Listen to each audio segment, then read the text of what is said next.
ಓಂ ಶ್ರೀ ಗಣೇಶಾಯ ನಮಃ. ಓಂ ಶ್ರೀ ಗುರುಭ್ಯೋ ನಮಃ. ನಮಃ ಸೂರ್ಯಾಯ ಚಂದ್ರ ಮಂಗಳಾಯ ಬುಧಾಯ ಚ ಗುರು ಶುಕ್ರ ಶನಿಭ್ಯಶ್ಚ ರಾಹವೇ ಕೇತವೇ ನಮಃ. ಧರಣಿ ಗರ್ಭಸಂಭೂತಂ ವಿದ್ಯುತ್ ಕಾಂತಿ ಸಮಪ್ರಭಂ ಕುಮಾರಂ ಶಕ್ತಿಹಸ್तं तं ಮಂಗಲಂ ಪ್ರಣಮಾಮ್ಯಹಂ. ಅಂಗಾರಕಾಯ ವಿದ್ಮಹೇ ಭೂಮಿಪುತ್ರಾಯ ಧೀಮಹಿ ತನ್ನೋ ಮಂಗಳ ಪ್ರಚೋದಯಾತ್. ನಮಸ್ತೆ. ಆಸ್ಟ್ರೋ ಆಚಾರ್ಯ ಗುರುಜಿ ವಾಹಿನಿಗೆ ತಮಗೆಲ್ಲರಿಗೂ ಆಧಾರದ ಸ್ವಾಗತ. ಈ ವಾಹಿನಿನ ನಿರಂತರ ವೀಕ್ಷಿಸಿ ಪ್ರೋತ್ಸಾಹಿಸಿ ಸಬ್ಸ್ಕ್ರೈಬ್ ಮಾಡಿರುವಂಥ ತಮಗೆಲ್ಲರಿಗೂ ಅನಂತ ಧನ್ಯವಾದಗಳನ್ನು ಸಲ್ಲಿಸುತ್ತಾ ಇವತ್ತಿನ ವಿಶೇಷ ಕಾರ್ಯಕ್ರಮ ಕುಜನ ಮಿಥುನ ರಾಶಿ ಪ್ರವೇಶದ ವಿಚಾರವಾಗಿ ತಿಳಿದುಕೊಳ್ಳೋಣ. ಕುಜ ಅಥವಾ ಮಂಗಳನ ಒಂದು ರಾಶಿ ಪರಿವರ್ತನೆ ಇದೆ. ಆಗಸ್ಟ್ 26ರಂದು ಆಗಲಿದೆ. ಆಗಸ್ಟ್ 26ರ ಒಂದು ಸೋಮವಾರ ದಿನ ಆಗುವಂಥ ಮಧ್ಯಾಹ್ನ ಕಾಲದಲ್ಲಿ ಕುಜನು ತನ್ನ ರಾಶಿಯನ್ನು ಪರಿವರ್ತನೆ ಮಾಡಿ ವೃಷಭದಿಂದ ಮಿಥುನ ರಾಶಿಗೆ ಪ್ರವೇಶ ಮಾಡಲಿದ್ದಾನೆ.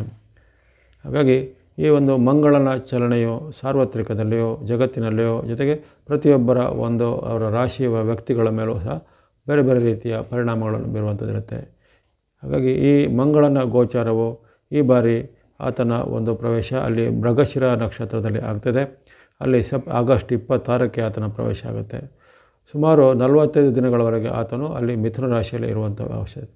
ಅಕ್ಟೋಬರ್ 10ರವರೆಗೆ ಅಂದರೆ ಆಗಸ್ಟ್ 26ರಿಂದ ಅಕ್ಟೋಬರ್ 10ರವರೆಗೆ ಆತನು ಮಿಥುನ ರಾಶಿಯಲ್ಲಿ ಇರ್ತಾನೆ. ಆರಂಭದಲ್ಲಿ ಮೃಗಶಿರ ನಕ್ಷತ್ರ ಸೆಪ್ಟೆಂಬರ್ 5ರವರೆಗೆ, ಸೆಪ್ಟೆಂಬರ್ 6ರಿಂದ ಸೆಪ್ಟೆಂಬರ್ 29ರವರೆಗೆ ಆತನು ಅಲ್ಲಿರುವಂಥ ನಕ್ಷತ್ರ ಆರ್ದ್ರ ನಕ್ಷತ್ರ.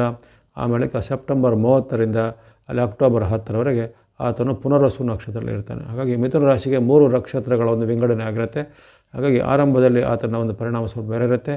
ಅಲ್ಲಿ ಮಧ್ಯಭಾಗದಲ್ಲಿ ಆರ್ದ್ರದಲ್ಲಿ ಬೇರೆ ಪರಿಣಾಮ, ಜೊತೆಗೆ ಪುನರ್ವಸುದಲ್ಲಿದ್ದಾಗ ಬೇರೆ ಪರಿಣಾಮಗಳನ್ನು ಮಂಗಳನು ಬೀರಲು ಶಕ್ತನಾಗಿದ್ದಾನೆ. ಈ ಒಂದು ನಮ್ಮ ನವಗ್ರಹಗಳ ವ್ಯವಸ್ಥೆಯಲ್ಲಿ ಅಲ್ಲಿ ಕುಜನಿಗೆ ತನ್ನದೇ ಆದ ಒಂದು ಮಹತ್ವ ಇರುತ್ತೆ. ಆತನು ಶಕ್ತಿಹಸ್ತನು ಅಂಥೇಳಿ ಕುಮಾರಂ ಶಕ್ತಿಹಸ್ತಂ ತಂ ಮಂಗಲಂ ಪ್ರಣಮಾಮ್ಯಹಂ ಅಂತ ಹೇಳ್ತೇವೆ. ಅಂದರೆ ಎಲ್ಲ ಒಂದು ಶಕ್ತಿಗಳನ್ನು ಜಗತ್ತಿಗೆ ಆತನು ಒಂದು ಅದನ್ನು ಪರಿವರ್ತನೆ ಮಾಡಿಕೊಡುವಂಥನು. ನಮ್ಮ ಒಂದು ದೇಹದಲ್ಲಿರುವಂಥ ದೈಹಿಕ ಶಕ್ತಿನೋ ಅಥವಾ ಒಂದು ಮಾಂಸಖಂಡಗಳ ಮಸಲ್ ಪವರ್ ಅಂತ ಹೇಳಿ ಅದನ್ನಾಗಲೋ ಅಥವಾ ಪ್ರಾಣಶಕ್ತಿಯನ್ನು ಅಥವಾ ಇನ್ನಿತರ ಯಾವುದೇ ರೀತಿಯ ಬೇರೆ ಬೇರೆ ರೀತಿಯ ನಾವು ನಮ್ಮ ಕೆಲಸ ಕಾರ್ಯಗಳಿಗೆ ಉಪಯೋಗ ಮಾಡುವಂಥ ಶಕ್ತಿ ಮೂಲಗಳು ವಿದ್ಯುತ್ ಶಕ್ತಿ ಇರ್ತವೆ. ಅದರಿಂದ ಬೇರೆ ಬೇರೆ ರೀತಿಯ ಒಂದು ವಸ್ತುಗಳಿಂದ ಯಂತ್ರ ವಾಹನಗಳಿಂದ ಮಾಡುವಂಥ ಈ ಯಂತ್ರ ವಾಹನಗಳ ಒಂದು ಶಕ್ತಿಯನ್ನು ಅಶ್ವಶಕ್ತಿ ಅಥವಾ ಹಾರ್ಸ್ ಪವರ್ ಅಂತ ಹೇಳ್ತೇವೆ. ಕರೆಂಟನ್ನು ನಾವು ವ್ಯಾಟ್ಗಳ ಮೂಲಕ ನಾವು ಅಳೆಯುತ್ತೇವೆ. ಅವೆಲ್ಲ ಒಂದು ಶಕ್ತಿಗಳು. ಅಂತಹ ಒಂದು ಶಕ್ತಿಗಳ ಒಂದು ನಿಯಂತ್ರಕನೂ ಶಕ್ತಿಗಳ ಮೂಲಕನೂ ಆಗಿದ್ದಾನೆ. ಜೊತೆಗೆ ಆತನು ಒಂದು ಯುದ್ಧವನ್ನು, ಸೈನ್ಯವನ್ನು, ಸೇನೆಯನ್ನು, ರಕ್ಷಣೆಯನ್ನು, ಭದ್ರತೆಯನ್ನು ಇದನ್ನು ಸೂಚಿಸುವಂಥ ಗ್ರಹ ಆಗಿದ್ದಾನೆ. ಅದೇ ರೀತಿ ಈ ಯುವ ಜನಾಂಗ, ಯುವ ವರ್ಗ ಜೊತೆಗೆ ಬೇರೆ ಬೇರೆ ರೀತಿಯ ಯುವ ಜನಾಂಗದ ಕ್ರೀಡೆಗಳು, ಚಟುವಟಿಕೆಗಳು, ಕ್ರೀಡಾ ಸ್ಪೋರ್ಟ್ಸು, ಅಥ್ಲೆಟಿಕ್ಸ್ ಅಂತ ಹೇಳೋದು ಅಂಥ ಎಲ್ಲ ವಿಚಾರಗಳು. ಹಾಗಾಗಿ ಆತನು ಒಂದು ಕ್ರಾಂತಿಕಾರಿನೂ ಹೌದು, ಆತನೊಂದು ಉಗ್ರ ಸ್ವಭಾವದನೂ ಹೌದು, ಅದರ ಜೊತೆಗೆ ಹಿಂಸಾತ್ಮಕವಾದ ನಡೆನುಡಿ ಉಳ್ಳವನು ಆಗಿರ್ತಾನೆ. ಹಾಗಾಗಿ ಅದನ್ನು ಒಂದು ಉಗ್ರ ಗ್ರಹ ಅಥವಾ ಪಾಪ ಗ್ರಹಗಳ ಒಂದು ಸಂಜ್ಞೆಗೆ ಸೇರಿಸಿದ್ದಾರೆ. ಇಲ್ಲಿ ಈ ಕುಜನ ಒಂದು ಅಸ್ತಿತ್ವವು ಕೆಲವೊಂದು ಕಾಲದಲ್ಲಿ ಒಳ್ಳೆಯದನ್ನು ಕೊಡುವಂಥದ್ದು ಬಹಳ ಇರುತ್ತೆ, ಕೆಲವೊಂದು ಕಾಲದಲ್ಲಿ ಸ್ವಲ್ಪ ವಿರುದ್ಧ ಪರಿಣಾಮವನ್ನು ಕೊಡುವಂಥದ್ದು ಇರುತ್ತೆ. ಈ ಬಾರಿ ಅದು ಮಿಥುನದ ಚಲನೆಯು ಸಾರ್ವತ್ರಿಕವಾಗಿ ಸ್ವಲ್ಪ ಮಿಶ್ರ ಫಲವನ್ನು ಕೊಡುವಂಥ ಒಂದು ಚಲನೆ ಬರುತ್ತೆ. ಅಂದರೆ ಆರಂಭದಲ್ಲಿ ಆತನು ತನ್ನದೇ ಸ್ವಂತ ನಕ್ಷತ್ರವಾದ ಮೃಗಶಿರ ನಕ್ಷತ್ರಕ್ಕೆ ಬರ್ತಾನೆ. ಆ ಮೃಗಶಿರ ನಕ್ಷತ್ರದಲ್ಲಿ ಅಂದರೆ ಆಗಸ್ಟ್ 26ರಿಂದ ಸೆಪ್ಟೆಂಬರ್ 5ರ ಅವಧಿಯಲ್ಲಿ ಅಲ್ಲಿ ಆತನ ಉಗ್ರ ಫಲಗಳು ವ್ಯಕ್ತವಾಗ್ತವೆ. ಈ ಕಾಲದಲ್ಲಿ ಉಗ್ರ ಫಲಗಳು ಅಂದರೆ ಅಲ್ಲಿ ಕೆಲವೊಂದು ಹವಾಮಾನದ ವೈಪರೀತ್ಯಗಳಾಗೋದು, ಅತಿವೃಷ್ಟಿಯ ಪ್ರದೇಶದಲ್ಲಿ ಅತಿವೃಷ್ಟಿ, ಅನಾವೃಷ್ಟಿಯ ಪ್ರದೇಶದಲ್ಲಿ ಅನಾವೃಷ್ಟಿ ಹೆಚ್ಚಳಾಗೋದು, ಅಥವಾ ಈ ಮಳೆಗಾಲದಲ್ಲೂ ಸಹ ಒಂದು ಈ ಅವಧಿಯಲ್ಲಿ ಬಿಸಿಲುಗಳು ಹೆಚ್ಚಳಾಗುವಂಥದ್ದು, ಬಿಸಿಲಿನ ಹೊಡೆತಕ್ಕೆ ಇನ್ನಷ್ಟು ಉಷ್ಣದ ಹವಾಮಾನಗಳು ಹೆಚ್ಚಳಾಗುವಂಥದ್ದು. ಕೆಲವೊಂದು ಭಾಗದಲ್ಲಿ ಈ ಕಾಡುಗಳಿಗೆ ಬೆಂಕಿಗಳು ತಲುಪುವಂಥದ್ದು ಅಥವಾ ಕಾಳುಗೆಚ್ಚುಗಳು ಹೇಳುವಂಥದ್ದು. ಅಲ್ಲದೆ ಕೆಲವೊಂದು ಭಾಗದಲ್ಲಿ ಈ ಒಂದು ಜ್ವಾಲಾಮುಖಿ ಸ್ಫೋಟ, ಭೂಕಂಪನಾದಿಗಳು ಎಲ್ಲ ಆ ಒಂದು ಮೃಗಶಿರ ನಕ್ಷತ್ರವು ಆತನ ಒಂದು ಕುಜನ ದಶಾ ನಕ್ಷತ್ರ. ಆತನು ಬೇರೆ ಬೇರೆ ರೀತಿಯ ಅಗ್ನಿ ದುರಂತಗಳು, ಅಗ್ನಿಯ ಬೇರೆ ಬೇರೆ ರೀತಿಯ ಸ್ಫೋಟಗಳು, ಜೊತೆಗೆ ಕಾಳುಗಿಚ್ಚು ಇತ್ಯಾದಿಗಳಿಗೆ ಸಹ ಕಾರಕನು ಆತನೇ ಆಗಿದ್ದಾನೆ. ಹಾಗಾಗಿ ಈ ಕಾಲದಲ್ಲಿ ಉಷ್ಣ ಗಾಳಿ ಕೆಲವೆಡೆ ಬೀಸುವಂಥದ್ದು, ಅಥವಾ ಕೆಲವೊಂದು ಭಾಗದಲ್ಲಿ ಮಳೆಯ ಬದಲು ಈಗ ಬಿಸಿಲಿನ ಹೊಡೆತಗಳು ಹೆಚ್ಚಳಾಗುವಂಥದ್ದು, ಬೆಳೆಗಳಿಗೆ ಸ್ವಲ್ಪ ಹಾನಿ ಆಗ್ಬೋದು. ಈ ಕಾಲದಲ್ಲಿ ಈ ಆಗಸ್ಟ್ 26ರಿಂದ ಸೆಪ್ಟೆಂಬರ್ 5ರ ಅವಧಿಯಲ್ಲಿ ಆತನು ಮೃಗಶಿರದಲ್ಲಿರ್ಬೇಕಾದ್ರೆ ಅಂಥ ಬೆಳೆಗಳಿಗೆ ಮಳೆ ಬರದೆ ಅನಾವೃಷ್ಟಿಯಿಂದ ಹಾನಿಗಳಾಗುವಂಥದ್ದು ಎಲ್ಲ ಸಾಧ್ಯತೆ ಇರುತ್ತೆ.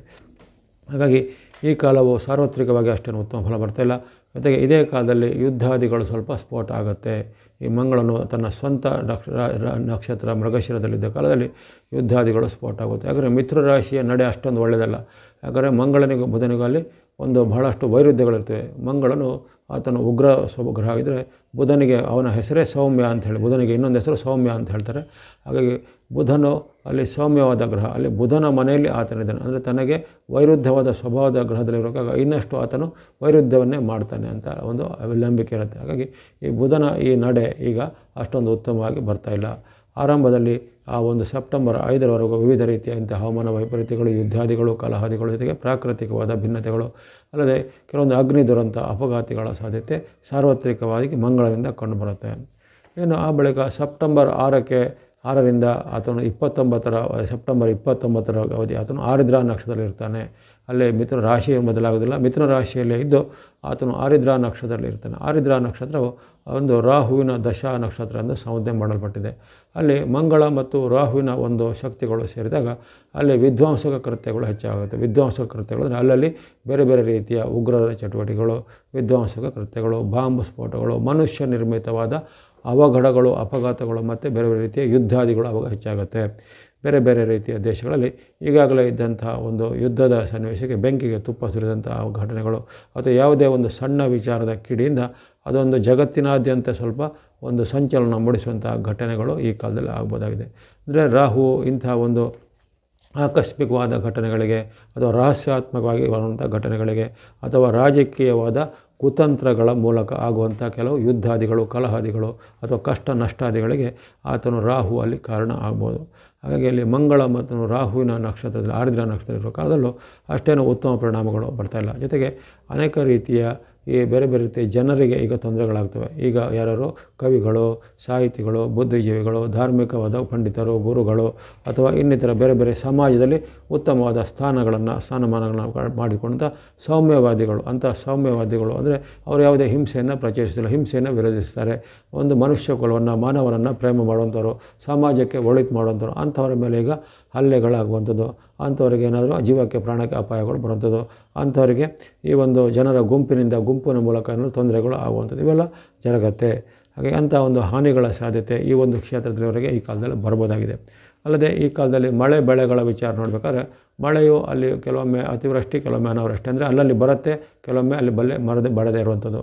ಜೊತೆಗೆ ಕೆಲವೊಮ್ಮೆ ಈ ಮಳೆ ಬಾರದೇ ಇದ್ದು ಅಲ್ಲಿ ಕೆಲವೊಂದು ಬೆಳೆಗಳು ಅಲ್ಲಿ ಬೆಂಕಿಗೆ, ಅಂದರೆ ಈ ಬಿಸಿಲಿನ ತಾಪಕ್ಕೆ ಗುರಿಯಾಗೋದು, ಸುಟ್ಟು ಹೋಗುವಂಥದ್ದೆಲ್ಲ ಸಾಧ್ಯತೆ ಕೆಲವೊಂದು ಭಾಗದಲ್ಲಿ ಈ ಕಾಲದಲ್ಲಿ ವರದಿಯಾಗುತ್ತೆ. ಹಾಗಾಗಿ ಈ ಒಂದು ಕಾಲದಲ್ಲಿ ಸಹ ಅಷ್ಟೇನು ಉತ್ತಮ ಫಲಗಳು ಮಂಗಳನು ಕೊಡೋದಿಲ್ಲ. ಸೆಪ್ಟೆಂಬರ್ 30ರಿಂದ ಅಕ್ಟೋಬರ್ 10ರ ಬಳಿಕ ಮಾತ್ರ ಆತನು ಪುನರ್ವಸು ನಕ್ಷತ್ರ ಬರ್ತಾನೆ. 29ರವರೆಗೆ ಆತನು ಆರಿದ್ರದಲ್ಲಿವರೆಗೆ ಮಿಶ್ರ ಫಲಗಳು ವ್ಯಕ್ತವಾಗಿವೆ. ಆದರೆ ಅಲ್ಲಿ ಸೆಪ್ಟೆಂಬರ್ 30ರಿಂದ ಅಕ್ಟೋಬರ್ 10ರವರೆಗಿನ ಅವಧಿಯಲ್ಲಿ ಇರುವಂಥ ಆತನು ಪುನರ್ವಸು ನಕ್ಷತ್ರಕ್ಕೆ ಪ್ರವೇಶ ಮಾಡ್ತಾನೆ. ಪುನರ್ವಸು ನಕ್ಷತ್ರದಲ್ಲಿ ಇರುವಷ್ಟು ಕಾಲ ಅಲ್ಲಿ ಆತನಿಂದ ಉತ್ತಮ ಫಲವನ್ನು ಕೊಡುವಂಥ ಸಾಧ್ಯತೆ ಇರುತ್ತೆ. ಯಾಕಂದರೆ ಅದು ಗುರುವಿನ ಒಂದು ದಶಾ ಸಂಜ್ಞಾ ನಕ್ಷತ್ರ ಆಗಿರುತ್ತೆ. ಅಲ್ಲಿ ಆ ಗುರುವಿನ ನಕ್ಷತ್ರದಲ್ಲಿ ಇರುವಂತಹ ಮಂಗಳನು ಉತ್ತಮ ಫಲವನ್ನು ಕೊಡುವಂಥ ಸಾಧ್ಯತೆ ಇರುತ್ತೆ. ಅಂದರೆ ಹವಾಮಾನದಲ್ಲಿ ಉತ್ತಮವಾದ ಮಳೆ ಬೆಳೆಗಳಾಗುವಂಥದ್ದು, ವ್ಯಾಪಾರ ವೃತ್ತಿ ಉದ್ಯೋಗಗಳು ಚೆನ್ನಾಗಾಗುವಂಥದ್ದು, ರಾಜಕೀಯವಾದ ಒಪ್ಪಂದಗಳು ಏರ್ಪಡೋದು, ಶಾಂತಿ ಸಂಧಾನಗಳು ಆಗುವಂಥದ್ದು, ಜೊತೆಗೆ ಉತ್ತಮವಾದ ಗೌರವಾನ್ವಿತವಾದ ಸೌಮ್ಯವಾದ ವ್ಯಕ್ತಿಗಳಿಗೆ ಈಗ ಒಂದು ಬೆಲೆಗಳು ಬರುವಂಥದ್ದು, ಅಥವಾ ಅವರ ಒಂದು ಮಾತಿಗೆ ಬೆಲೆ ಬಿದ್ದು ಯಾವುದಾದ್ರೂ ಯುದ್ಧದ ಒಂದು ಶಾಂತಿ ಸಂಧಾನಗಳು ಆಗುವಂಥದ್ದು. ಜೊತೆಗೆ ಅನೇಕ ರೀತಿಯ ರಾಜಕೀಯ ಚಟುವಟಿಕೆಗಳು ಉತ್ತಮವಾಗಿ ಜನರಿಗೆ ಸ್ವಲ್ಪ ಶಾಂತಿ, ನೆಮ್ಮದಿ, ಸೌಖ್ಯಗಳು ಈ ಆತನ ಕೊನೆಯ ಭಾಗದಲ್ಲಿ ಆಗುವಂಥ ಸಾಧ್ಯತೆ ಇರುತ್ತೆ. ಇವೆಲ್ಲವೂ ಸಾರ್ವತ್ರಿಕವಾಗಿ ಈ ಮಂಗಳನ ಚಲನೆಯಿಂದ ಆಗುವಂಥ ಸಾರ್ವಜನಿಕ ಜೀವನದಲ್ಲಿ ಆಗುವಂಥ ಪರಿಣಾಮಗಳನ್ನು ಅಲ್ಲಿ ವಿವರಣೆ ಮಾಡಿದ್ದೇನೆ. ಒಟ್ಟಿನಲ್ಲಿ ಆತನ ಒಂದು ಮಿಥುನ ರಾಶಿಯ ಒಂದು ಗೋಚಾರವು ಅಷ್ಟೇನೂ ಉತ್ತಮ ಫಲವನ್ನು ಅಲ್ಲಿ ವ್ಯಕ್ತ ಮಾಡ್ತಿಲ್ಲ. 100ಕ್ಕೆ ಒಂದು 60 ಭಾಗ ಅಥವಾ 60-70 ಭಾಗದಷ್ಟು ಸ್ವಲ್ಪ ವಿಧ್ವಂಸಕ ಕೃತ್ಯಗಳನ್ನು, ಕೆಟ್ಟದನ್ನು, ಹಿಂಸೆಯನ್ನು, ಯುದ್ಧವನ್ನು, ಜೊತೆಗೆ ಬೇರೆ ಬೇರೆ ರೀತಿಯ ಪ್ರಾಕೃತಿಕವಾದ ವಿಕೋಪಗಳನ್ನು ಸೂಚನೆ ಮಾಡಿದರೆ, ಆತನ ಕೊನೆಯ ಭಾಗದಲ್ಲಿ ಒಂದು 40 ಭಾಗ ಅಥವಾ 35 ಭಾಗದಷ್ಟು ಉತ್ತಮ ಫಲವನ್ನು ಕೊಡುವಂಥ ಒಂದು ವಿಚಾರ ಸಾರ್ವತ್ರಿಕ ಫಲದಲ್ಲಿ ಕಂಡು ಬಂದಿದೆ. ಇವೆಲ್ಲವನ್ನು ಗಮನಿಸಿದ ಬಳಿಕ ಇನ್ನು ರಾಶಿಗಳ ಮೇಲೆ ಮಂಗಳನ ಪರಿಣಾಮ ಹೇಗೆ ಬರುತ್ತೆ ಅನ್ನೋದು ಗಮನಿಸೋಣ. ಈ ಮಂಗಳನು ಒಂದು ಬಾರಿ ಆತನ ಗೋಚಾರದಲ್ಲಿ ಕೇವಲ 3 ಸ್ಥಾನಗಳಲ್ಲಿ ಉತ್ತಮ ಫಲವನ್ನು ಕೊಡ್ತಾನೆ. ತೃತೀಯ ಸ್ಥಾನ ಅಂದರೆ 3ನೇ ಮನೆ, ತಾನಿರುವ ರಾಶಿಯಿಂದ 3ನೇ ಮನೆ. ಇನ್ನು ಆತನ ಒಂದು 6ನೇ ಸ್ಥಾನ, ತಾನಿರುವ ರಾಶಿಯಿಂದ 6ನೇ ಸ್ಥಾನದಲ್ಲಿ ಷಷ್ಠದ ಸ್ಥಾನದಲ್ಲಿ ಕೊಡುವಂಥದ್ದು. ಇನ್ನು ಕೊನೆಯದಾಗಿ ಆತನು ಲಾಭ ಸ್ಥಾನದಲ್ಲಿ ಅಂದರೆ 11ನೇ ಮನೆಯಿಂದ ಈ 3 ಜಾಗಗಳಲ್ಲಿ ಮಾತ್ರ ಆತನು ಉತ್ತಮ ಫಲವನ್ನು ಕೊಡ್ತಾನೆ. ಉಳಿದ ಸ್ಥಾನಗಳಿದ್ದಾಗ ಆತನು ಇಲ್ಲವೇ ಮಿಶ್ರ ಫಲ ಕೊಡ್ತಾನೆ, ಇಲ್ಲವೇ ಒಂದು ಸಂಕಷ್ಟ ಫಲವನ್ನು ಕೊಡುವಂಥದ್ದಾಗಿದೆ. ಹಾಗಾಗಿ ಎಲ್ಲರೂ ಗಮನಿಸಿಕೊಳ್ಳಿ. ಇಲ್ಲಿ ಮಂಗಳದಿಂದ ಆಗುವಂತಹ ಪರಿಣಾಮದಲ್ಲಿ ಈ ಕೆಲ 3 ರಾಶಿಗೆ ಅಷ್ಟೇ ಒಳ್ಳೆಯದು ಹೇಳಿದ್ದಾರೆ, ನಮಗೆ ತುಂಬ ಕೆಟ್ಟದ್ದು ಹೇಳಿದ್ದಾರೆ. ಯಾರು ಕೆಟ್ಟ ಫಲಗಳಿಂದ ವಿಚಲಿತರಾಗಬೇಕಾಗಿಲ್ಲ. ಅಲ್ಲಿ ಅದಕ್ಕೆ ಸೂಕ್ತವಾದ ನಾವು ಮಾಡುವಂಥ ಪ್ರಾರ್ಥನೆ, ಭಕ್ತಿ ಮಾರ್ಗ ಎಲ್ಲ ಅಥವಾ ನಮ್ಮ ದೈನಂದಿನ ಅನುಷ್ಠಾನಗಳೆಲ್ಲ ಚೆನ್ನಾಗಿದ್ದರೆ ಯಾರು ಈ ಒಂದು ಗ್ರಹದಿಂದ ಆಗುವಂಥ ವ್ಯತ್ಯಾಸಗಳಿಗೆ ಭಯ ಆತಂಕ ಪಡಬೇಕಾಗಿಲ್ಲ. ಮೊದಲನೇದಾಗಿ ಮೇಷರಾಶಿಗೆ ತಮ್ಮ ರಾಶಿಯಿಂದ ಈ ಬಾರಿ ಆತನು ನಿಮ್ಮ ರಾಶಿಯಾಧಿಪತಿ ಆತನಾಗಿದ್ದಾನೆ. ಇಲ್ಲಿ ತೃತೀಯದ ಚಲನೆ ಮೇಷ, ವೃಷಭ, ಮಿಥುನ ಅಂದರೆ ನಿಮ್ಮ ರಾಶಿಯಿಂದ 3ನೇ ಸ್ಥಾನ ಆಗುತ್ತೆ. ಹಾಗಾಗಿ ತೃತೀಯದಲ್ಲಿ ಮಂಗಳನು ಯಾವಾಗಲೂ ಉತ್ತಮ ಫಲವನ್ನು ಕೊಡ್ತಾನೆ. ಆಗಲೇ ಹೇಳಿದಂತೆ ಆತನು ನಿಮಗೆ ಯಶವನ್ನು, ಕೀರ್ತಿಯನ್ನು, ಲಾಭವನ್ನು, ಜಯವನ್ನು ಕೊಡ್ತಾನೆ. ಮೇಷ ಮತ್ತು ವೃಶ್ಚಿಕ ರಾಶಿಗೆ ಅಧಿಪತಿ ಮಂಗಳನಾಗಿದ್ದಾನೆ. ಈ ಬಾರಿ ಆತನು ನಿಮಗೆ ಉತ್ತಮ ಫಲವನ್ನು ಕೊಡ್ತಾನೆ. ಅದು ಅಪರೂಪಕ್ಕೆ ವರ್ಷಕ್ಕೆ 1 ಬಾರಿ ಸಿಗುತ್ತೆ, ಅಥವಾ ಕೆಲವೊಮ್ಮೆ 1.5 ವರ್ಷಕ್ಕೆ 1.25 ವರ್ಷ ಎಲ್ಲ ಆಗುತ್ತೆ. ಹಾಗಾಗಿ ಅಂತಹ ಒಂದು ಅಪರೂಪಕ್ಕೆ ಸಿಗುವಂಥ ಒಂದು ಘಟನೆಯಲ್ಲಿ ಈ ಬಾರಿ ನಿಮಗೆ ತೃತೀಯದಲ್ಲಿ ಆತನು ಮಂಗಳನು ಉತ್ತಮ ಫಲವನ್ನು, ಲಾಭವನ್ನು, ಸುಖವನ್ನು ಕೊಡ್ತಾನೆ. ದೀರ್ಘಕಾಲದ ನಿಮ್ಮ ಕನಸು ನನಸಾಗುತ್ತೆ. ಭೂಮಿ ಕೊಳ್ಳೋದು, ಮನೆ ಕೊಳ್ಳೋದು ಅಥವಾ ರಿಯಲ್ ಎಸ್ಟೇಟ್ ಸಂಬಂಧ ಕೆಲಸ ಕಾರ್ಯಗಳೀಗ ನಿಮಗೆ ಉತ್ತಮವಾಗಿ ಕೆಲಸ ಮಾಡುತ್ತವೆ. ಜೊತೆಗೆ ದೀರ್ಘಕಾಲದಿಂದ ಯಾವುದಾದ್ರೂ ಬೇರೆ ರೀತಿಯ ವೃತ್ತಿನೋ ಉದ್ಯೋಗನೋ ಏನಾದರೂ ಬದಲಿ ಮಾಡಬೇಕು, ಅಥವಾ ಉದ್ಯೋಗದಲ್ಲಿ ಏನಾದರೂ ನೀವು ಬದಲಾವಣೆಗಳನ್ನು ತರಬೇಕು, ಅಥವಾ ಸ್ವಂತವಾದ ಉದ್ಯಮವನ್ನು, ವ್ಯಾಪಾರವನ್ನು ಆರಂಭ ಮಾಡಬೇಕು, ಅದಕ್ಕೆ ಈಗ ಚಾಲನೆಗಳು ಸಿಗಲಿವೆ. ಆಗಲೇ ನಿಮಗೆ ಗುರುಬಲ ವರ್ಷ ಪೂರ್ತಿ ಇರುತ್ತೆ, ಹಾಗೆ ಚಿಂತೆ ಪಡಬೇಕಾಗಿಲ್ಲ.